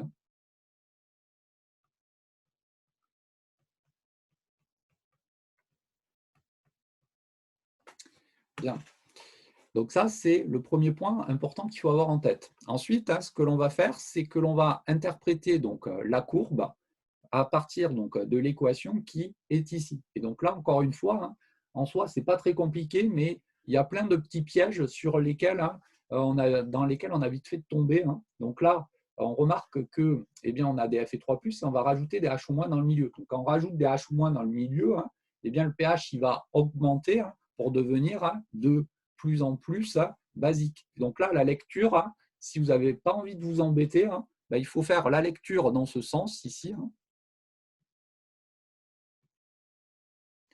Simplement parce qu'on a la concentration de HO- qui augmente lorsqu'on se déplace de la gauche vers la droite ici. Et donc, il vaut mieux partir de ce point-là pour faire l'interprétation. Alors après, je vous redis, qu'on raisonne sur cette réaction ou sur celle-ci, ça revient au même. Donc, on pourrait très bien partir de là et puis expliquer ce qui se passe en se déplaçant vers la gauche. Toujours est-il que, en remarquant d'une part que la solubilité, c'est la concentration de Fe3+, et d'autre part, en remarquant que la concentration de HO- elle augmente de la gauche vers la droite, une fois qu'on a dit ça, je veux dire, on a fait le plus gros du travail. Simplement parce que, d'après ce que l'on a dit juste avant, c'est que pour que le précipité existe, il faut que le pH soit supérieur ou égal à 2. Autrement dit, il faut avoir versé suffisamment d'ions HO- dans le milieu réactionnel pour que le précipité apparaisse. Sinon, les ions Fe3+, ne sont pas consommés. Et donc ça permet d'interpréter la première partie de la courbe qui est ici. Vous remarquez qu'on a une droite qui est à pente nulle. Autrement dit, on a log de S qui est constant. Autrement dit, log de Fe3+ qui est constant. Et donc ça, c'est simplement lié au fait qu'on n'a pas versé suffisamment d'ions HO- dans le milieu réactionnel jusqu'à un pH de 2 pour que la réaction de précipitation se fasse. Et donc, la concentration de Fe3+ reste constante dans le milieu réactionnel. Et donc, il en est le même pour le log de S qui va rester constant dans le milieu réactionnel. Au niveau du pH égal à 2, le précipité FeOH3 va apparaître et à ce moment-là, la solubilité va diminuer simplement parce que la solubilité, c'est rien d'autre que la concentration de Fe3+. Et donc, si le précipité existe, au fur et à mesure que l'on va rajouter des HO- dans le milieu réactionnel, les Fe3+ vont être consommés, leur concentration va donc diminuer, il va donc en être de même pour la solubilité ici. D'accord ? Donc là, le point important, si on n'a pas envie de s'embêter, c'est de lire le diagramme dans le bon sens. Donc là, en l'occurrence, on rajoute des ions HO- dans le milieu réactionnel, donc il faut regarder le diagramme de la gauche vers la droite. Et puis ensuite, on a une solubilité constante au départ, ça revient à dire qu'on a une concentration constante au départ pour les ions Fe3+. C'est simplement lié au fait qu'on n'a pas atteint la condition de précipitation tant que le pH n'est pas égal à 2. Donc, on a la concentration de Fe3+ qui reste constante, qui ne sont pas consommés dans toute cette zone-là. Au niveau donc, de ce point angulé, le précipité existe. Et donc, on va avoir consommation des ions Fe3+, au fur et à mesure qu'on rajoute eh bien, donc, des ions H- dans le milieu réactionnel. La concentration des, des Fe3+, et donc la solubilité va donc diminuer au niveau donc, de eh bien, cette réaction ici. Il y a des questions là-dessus? Non? Monsieur? Oui. Ce que je ne comprends pas, c'est que bon, pour la réaction en noir, le S, c'est égal à la concentration de Fe3+, mais ça ne l'est pas pour la rouge et je ne comprends pas pourquoi on peut le dire. Alors, c'est parce que c'est la même transformation en fait. Quand ici, on écrit la réaction en fait dans ce sens-là, donc ou dans ce sens-là, ce qu'il faut bien comprendre, c'est que chimiquement, dans le milieu réactionnel, ce sont les mêmes espèces chimiques qui sont mises en jeu. Et donc là, on a distingué les deux cas de figure simplement donc, parce que c'est pratique d'un point de vue calculatoire de s'intéresser d'une part à la condition de précipitation, c'est quand on s'intéresse à la réaction écrite dans ce sens-là, ou à la solubilité donc, du précipité, c'est lorsqu'on écrit la réaction et dans ce sens-là. Le seul point qui est important de retenir, en fait, c'est qu'il faut remarquer que du fait de la définition de la solubilité, eh bien, la solubilité, c'est rien d'autre que la concentration de Fe3+ dans le milieu.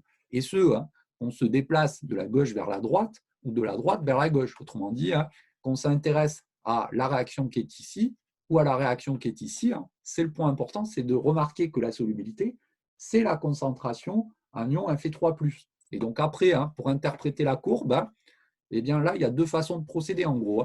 Soit on se déplace de la gauche vers la droite, et à ce moment-là, on raisonne plutôt sur la réaction qui est ici, en fin de compte, puisque sur la zone de gauche, le précipité n'existe pas.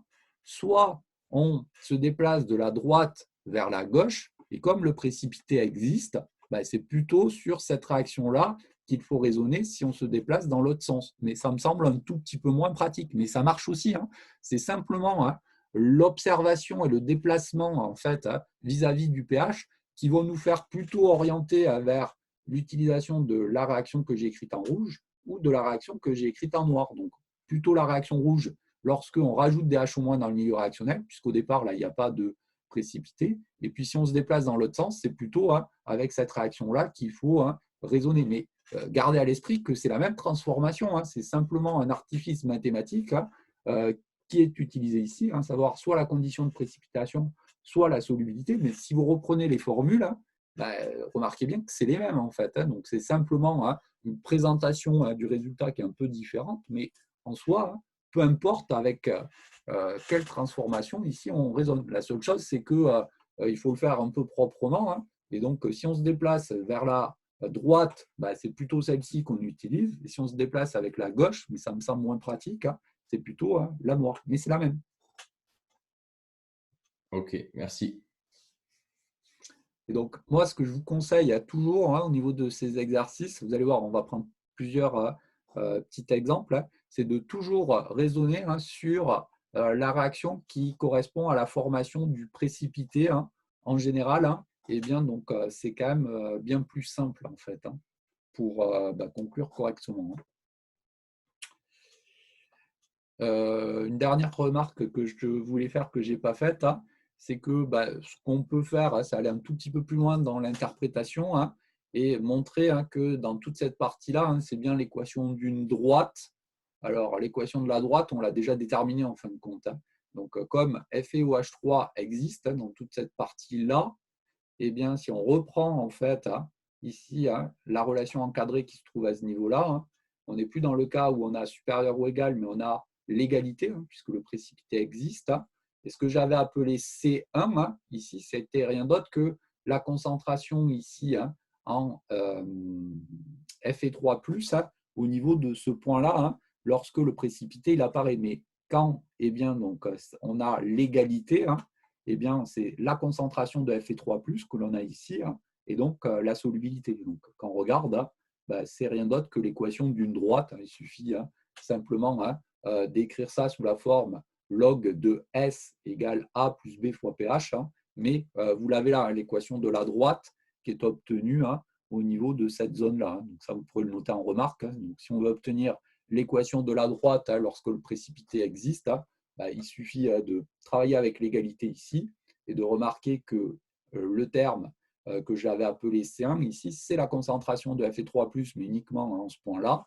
Donc, en une position quelconque, eh bien, c'est la concentration de Fe3+, qui est la solubilité. C'est l'équation d'une droite. Il faudrait arranger un petit peu l'expression, hein, mais c'est assez immédiat.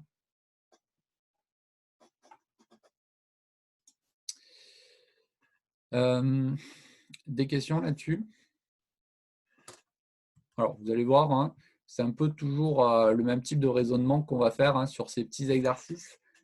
Ces exercices-là, ils sont relativement qualitatifs. Alors, il y a un petit calcul au départ, hein, pour calculer donc, le pH d'apparition ici du précipité, hein. Après, toute l'interprétation que l'on vous demande, elle est qualitative, hein, mais je vous ai dit, hein, il faut quand même essayer de faire les choses un peu proprement, hein, sinon, hein, on a vite fait de se mélanger, hein, dans ce qui se passe ici, hein. Donc, on va prendre un deuxième exemple.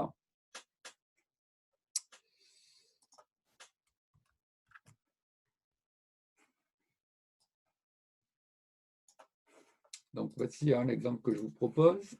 Donc, le point de départ, hein. Vous allez voir, ça va ressembler beaucoup à ce qu'on a fait. Donc, on vous dit, hein, on a une solution d'ion Al3+, de concentration 10-2 mol par litre. On ajoute sans variation de volume des ions H-. Déterminer donc le pH d'apparition du précipité AlOH3. On vous donne la valeur du pKs. Bon. Ça, c'est exactement le même calcul que précédemment, hein. Donc, si je réécris, hein, la réaction ici de précipitation, on a donc Al3+, hein, plus 3H- qui donne AlOH3.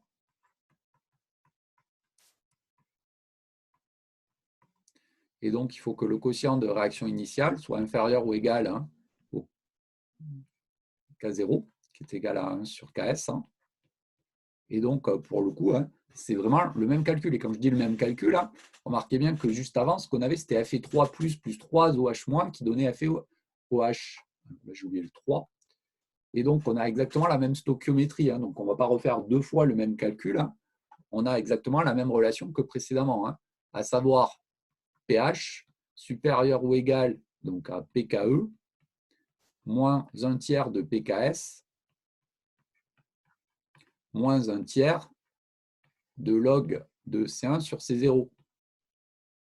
Donc ça, hein, c'est bien évidemment pas une formule à connaître par cœur, hein, puisque si la stoichiométrie, ici les nombres stoichiométriques changent, hein, au niveau du précipité, hein, bien évidemment les coefficients qui vont être mis en jeu ici, hein, vont changer également, hein. Bon, toujours est-il qu'ici on a la même stoichiométrie, hein, que précédemment, hein, donc ça ne sert à rien de faire deux fois le même calcul, hein. Donc voici pour bien, donc, la relation, hein. Donc on a donc le pH cette fois-ci, hein, qui doit être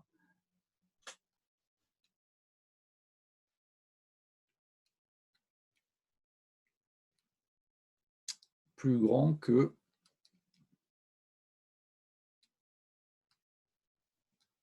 4.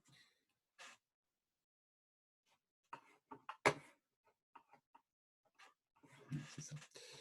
Que c'est ça. Donc pH supérieur ou égal à 4. Bien, ça c'est pour que le précipité existe. Bon, jusque-là, hein, rien de neuf, je suis passé assez vite. Ce qui m'intéresse plus, c'est la deuxième question.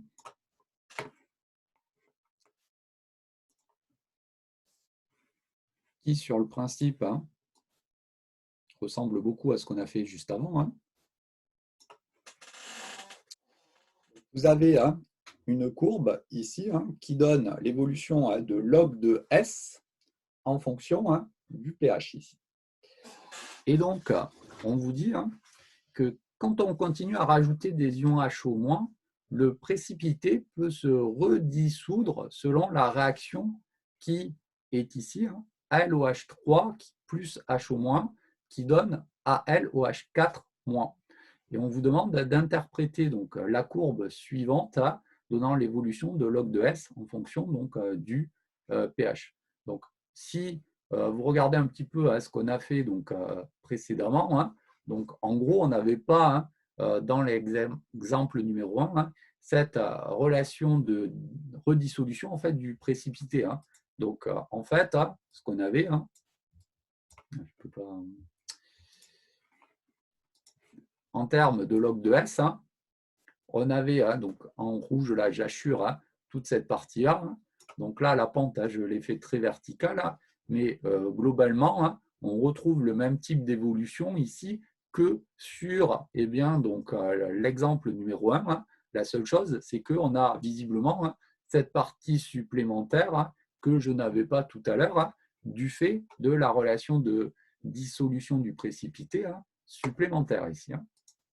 Bon, et donc on vous demandait d'interpréter l'allure en fait de la courbe, sachant que on part de Al3+, on va rajouter des H- dans le milieu réactionnel, on va avoir formation du précipité et ce précipité va se redissoudre lorsqu'on continue à rajouter des H-. Donc là, pour interpréter la courbe, encore une fois, ce que l'on va faire, c'est qu'on va interpréter, lorsqu'on va se déplacer ici de la gauche vers la droite,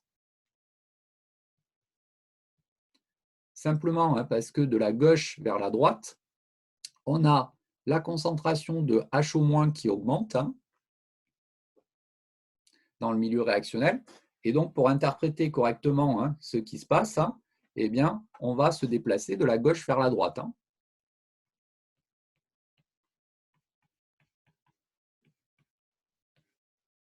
Bon. Ici, et c'est le point important, c'est de se demander à quoi est égale la solubilité. Parce que vous remarquez que, en ordonnée, ce que l'on a introduit, c'est log de S. Bon. Sur toute la première partie, on est exactement dans le même cas de figure que précédemment. On avait dit que pour que le précipité existe, il faut que le pH soit supérieur ou égal à 4. Donc déjà, ici, vous remarquez que pH égale 4, c'est ici. Donc, dans toute la première partie, ici, c'est la même interprétation que précédemment, à savoir ici, pas de précipité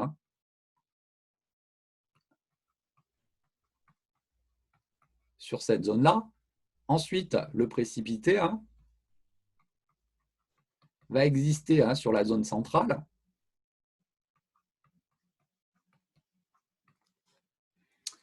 Et puis, ensuite, quand on rajoute des H- dans le milieu réactionnel, le précipité, il se redissout. Donc, à partir d'un certain moment, il n'y en aura plus du précipité. Et donc, s'il n'y en a plus, a priori, c'est qu'on va rajouter suffisamment de H- dans le milieu réactionnel. Donc, qualitativement, ce qu'on peut dire, c'est qu'il n'y aura pas de précipité sur la partie qui est tout à droite du diagramme ici.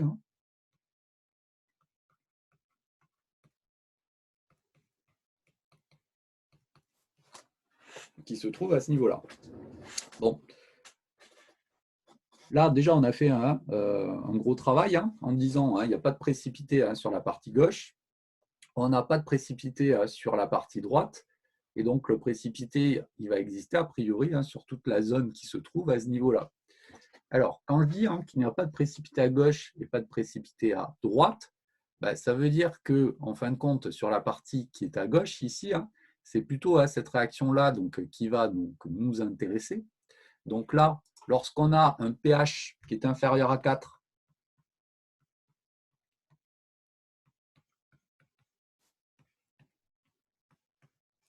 je vais mettre inférieur strictement à 4. Donc, pas de précipité.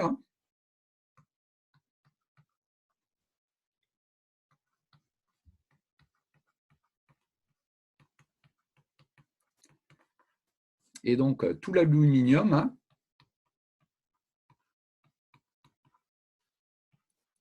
se trouve sous la forme dissoute à L3+. La solubilité, pour pH inférieur à 4, c'est rien d'autre que Al3+, et c'est constant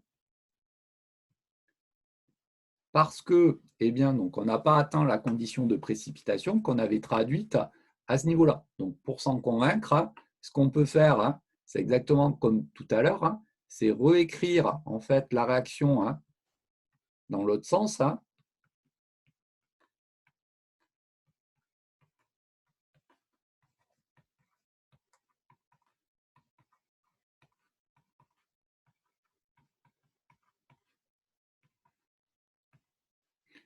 on a N, N moins NS, 0, 0, NS, 3NS. Et donc, la solubilité, hein, c'est NS sur V. Et donc, on se rend bien compte hein, que sur toute la première partie du diagramme, la solubilité, hein, c'est rien d'autre que la concentration de Al3+. Hein, et cette solubilité ici va être constante, hein, puisque on n'a pas encore atteint la condition de précipitation.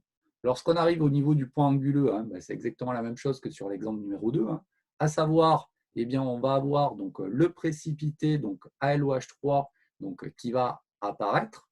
Et donc, on va avoir ici la solubilité donc, qui va diminuer simplement parce qu'on a donc, la concentration en fait, de eh bien, Al3+ qui diminue. Donc là, ici, à cette valeur du pH, ici, c'est très vertical, hein, mais disons, hein, à partir de pH égale 4,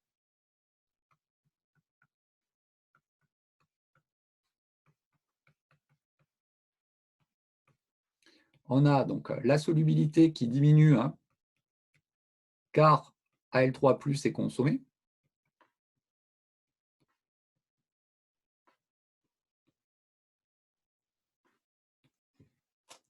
Et on remarque qu'à partir hein, donc, de ce point hein, qui est ici, eh bien, la solubilité elle va re-augmenter. Et on est dans une zone où le précipité va exister encore.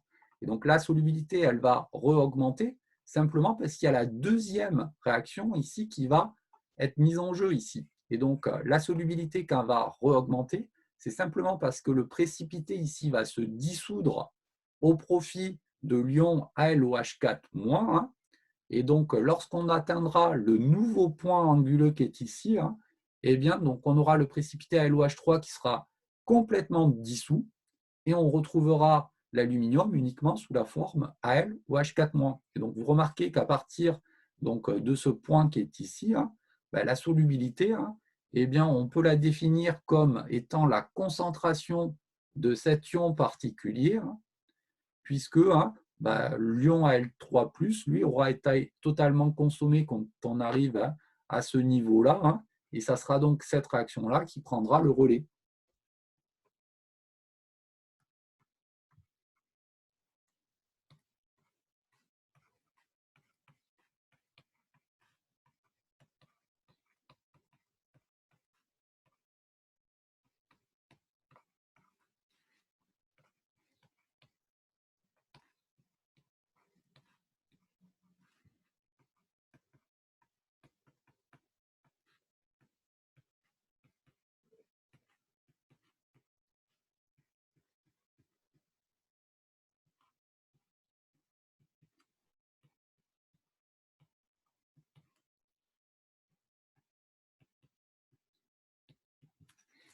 Et donc là, vous remarquez qu'en fin de compte, hein, sur ce diagramme hein, qui est un petit peu plus complet hein, que le précédent, hein, en fin de compte, la solubilité ici elle va être définie de deux manières différentes. Dans la première partie, hein, la solubilité, c'est la concentration de Al3+, hein, on s'en rend bien compte avec le petit tableau d'avancement qui est ici. Quand cette réaction-là va être terminée, autrement dit, hein, lorsque tous les ions Al3+ vont avoir été consommés, eh bien, c'est cette nouvelle réaction ici qui prend le relais. Alors, je n'ai pas refait hein, le tableau d'avancement, hein, mais pareil, hein, si on fait N, N-NS, NS, on se rend compte que NS sur V, hein, ça devient égal, cette fois-ci, hein, la solubilité à la concentration de ALOH4-. Hein, c'est ce que j'ai noté à ce niveau-là hein, de manière un peu rapide, hein, mais vous pouvez, pareil, hein, refaire un tableau d'avancement hein, du même type que celui-ci, mais pour la deuxième réaction, hein, on se rend compte, hein, vu qu'on a les mêmes normes stoichiométriques, que c'est effectivement cette concentration ici qui correspondra à la solubilité pour la deuxième partie du diagramme qui se trouve à ce niveau-là. Donc là, si on résume, hein, eh bien, donc, pour interpréter correctement la solubilité, on va rajouter des H- dans le milieu réactionnel, donc le pH va augmenter. On va interpréter donc, la solubilité de la gauche vers la droite. Donc, dans un premier temps, la solubilité elle est constante simplement parce qu'on n'a pas versé suffisamment d'ions H- pour que le précipité ALOH3 existe du fait de cette réaction qui se trouve à ce niveau-là. Lorsqu'on arrive à pH égale 4, on a le premier grain de précipité qui va apparaître et donc on va avoir hein, la solubilité qui va diminuer parce que eh bien, la concentration de Al3+ va diminuer. Lorsqu'on va arriver à ce niveau-là, la solubilité va re-augmenter simplement parce que c'est la deuxième réaction qui va prendre le relais ici, hein, avec le précipité qui se redissout en ion, cette fois-ci AlOH4-. Et quand on arrive au niveau de ce point, tout le précipité a été dissous, hein, et donc il reste uniquement donc, de l'aluminium, hein, mais sous forme AlOH4-. Et donc la solubilité, hein, va redevenir constante sur cette dernière partie, hein, donc, de la courbe.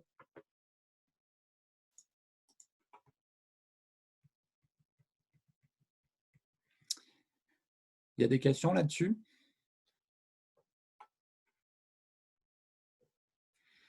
Alors, ça, hein, c'est vraiment l'exercice classique, hein, celui que je viens donc, de vous mettre au niveau de l'exemple petit 2. Hein.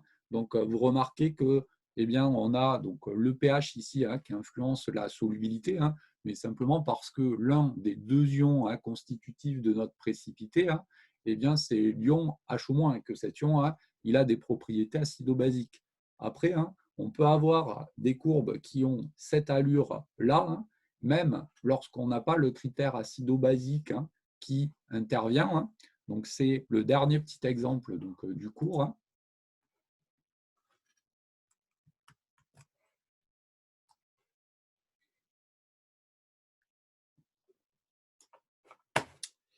Donc, on peut interpréter l'évolution de la solubilité en fait, hein, en fonction, hein, de n'importe quelle variable ici. Donc, au visuel déjà, hein, sans lire le petit texte qui est avant, hein, bah, vous remarquez qu'on a donc une courbe, hein, d'évolution de log de S qui ressemble beaucoup à ce qu'on a eu juste avant. Hein. Et donc, ça doit s'interpréter, hein, à peu près de la même manière, j'ai envie de dire. Hein. Vous remarquez que cette fois-ci, hein, ce que j'ai tracé en abscisse, c'est P de SO3. P, hein, ça, c'est une notation qu'on a rencontrée à de multiples reprises. Hein. Donc, P, ça veut dire moins log. Hein. Et donc là, en abscisse, j'ai tracé moins log de la concentration de SO3 de moins. Alors, si on regarde un petit peu, hein, eh bien, donc, l'énoncé, on vous dit, en solution, les ions Ag+ donnent avec les ions SO3 de moins un précipité blanc de sulfite d'argent Ag2SO3. En présence d'un excès d'ion sulfite, ce précipité se redissout pour former l'ion AgSO3 de 3-. Hein. Et donc, on vous demande d'interpréter l'allure de la courbe obtenue. Donc là, qualitativement, hein, ce que l'on peut dire, c'est que quand on rajoute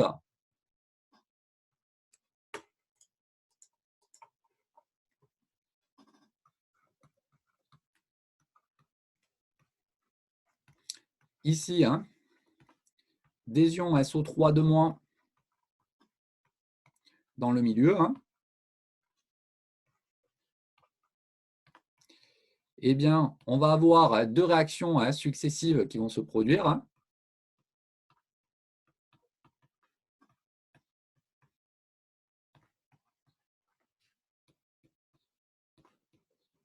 En gros, hein, c'est exactement la même chose que dans l'exemple précédent. Hein.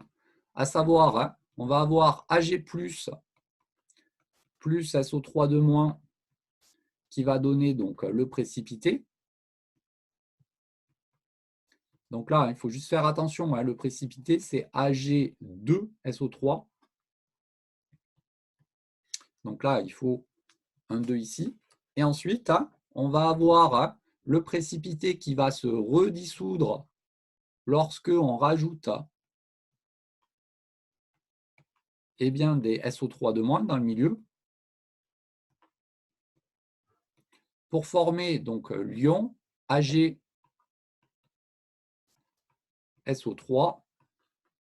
de 3-.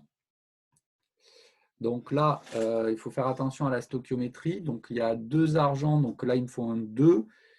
Et ici, un 3, si je ne m'abuse. Non. 34, oui, c'est ça. Et donc là, hein, on a exactement le même phénomène que précédemment, hein, à savoir que lorsqu'on rajoute des SO3 de moins, hein, il va y avoir donc formation donc, du précipité, puis ensuite redissolution donc, du précipité en ion soluble. Et donc, qualitativement, hein, ça va s'interpréter exactement de la même manière que précédemment. Bon, il y a un seul point qui est important, c'est que quand on rajoute ici SO3 de moins, donc on a la concentration de SO3 de moins qui va augmenter. Donc log ici de la concentration de SO3 de moins, vu que c'est une fonction monotone croissante, qui va augmenter. Et donc, si on s'intéresse à moins log de la concentration de SO3 de moins, ça va diminuer. Et donc là, attention,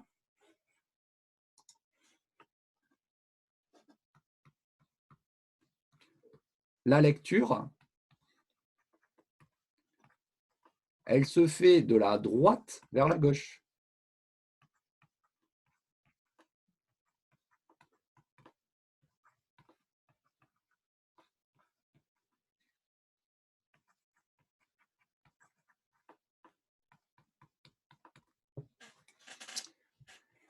Bon, une fois que j'ai dit ça, j'ai envie de dire, j'ai tout dit, simplement parce que, eh bien, donc, on va interpréter ce qui se passe ici, donc de la droite vers la gauche, on a dit.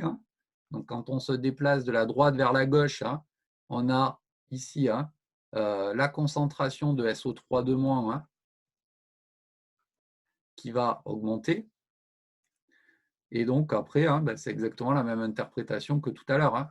Pas de précipité.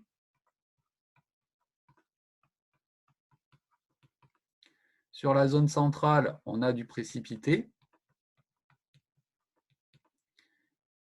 Et pas de précipité sur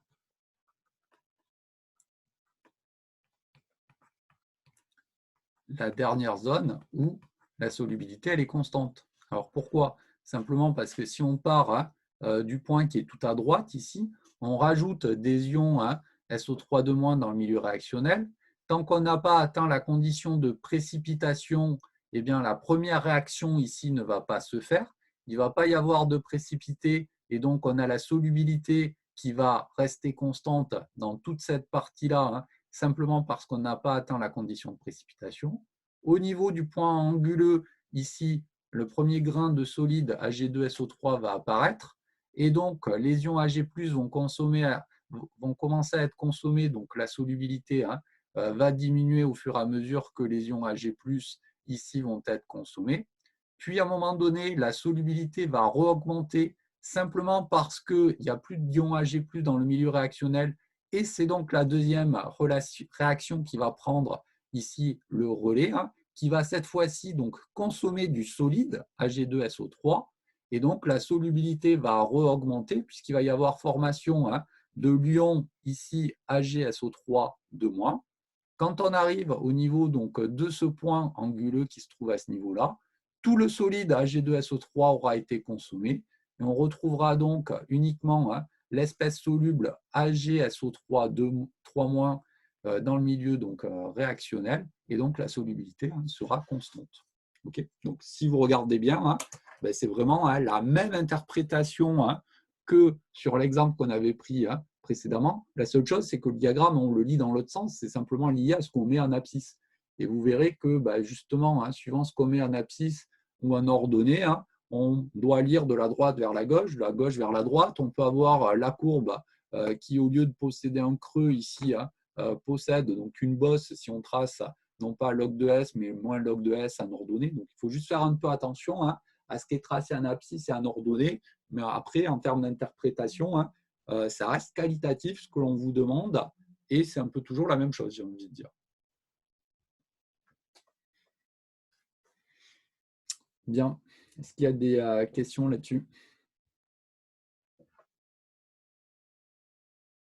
Non?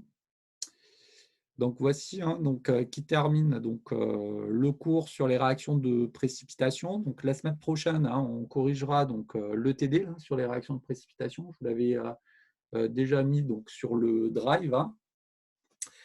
Et donc une fois qu'on aura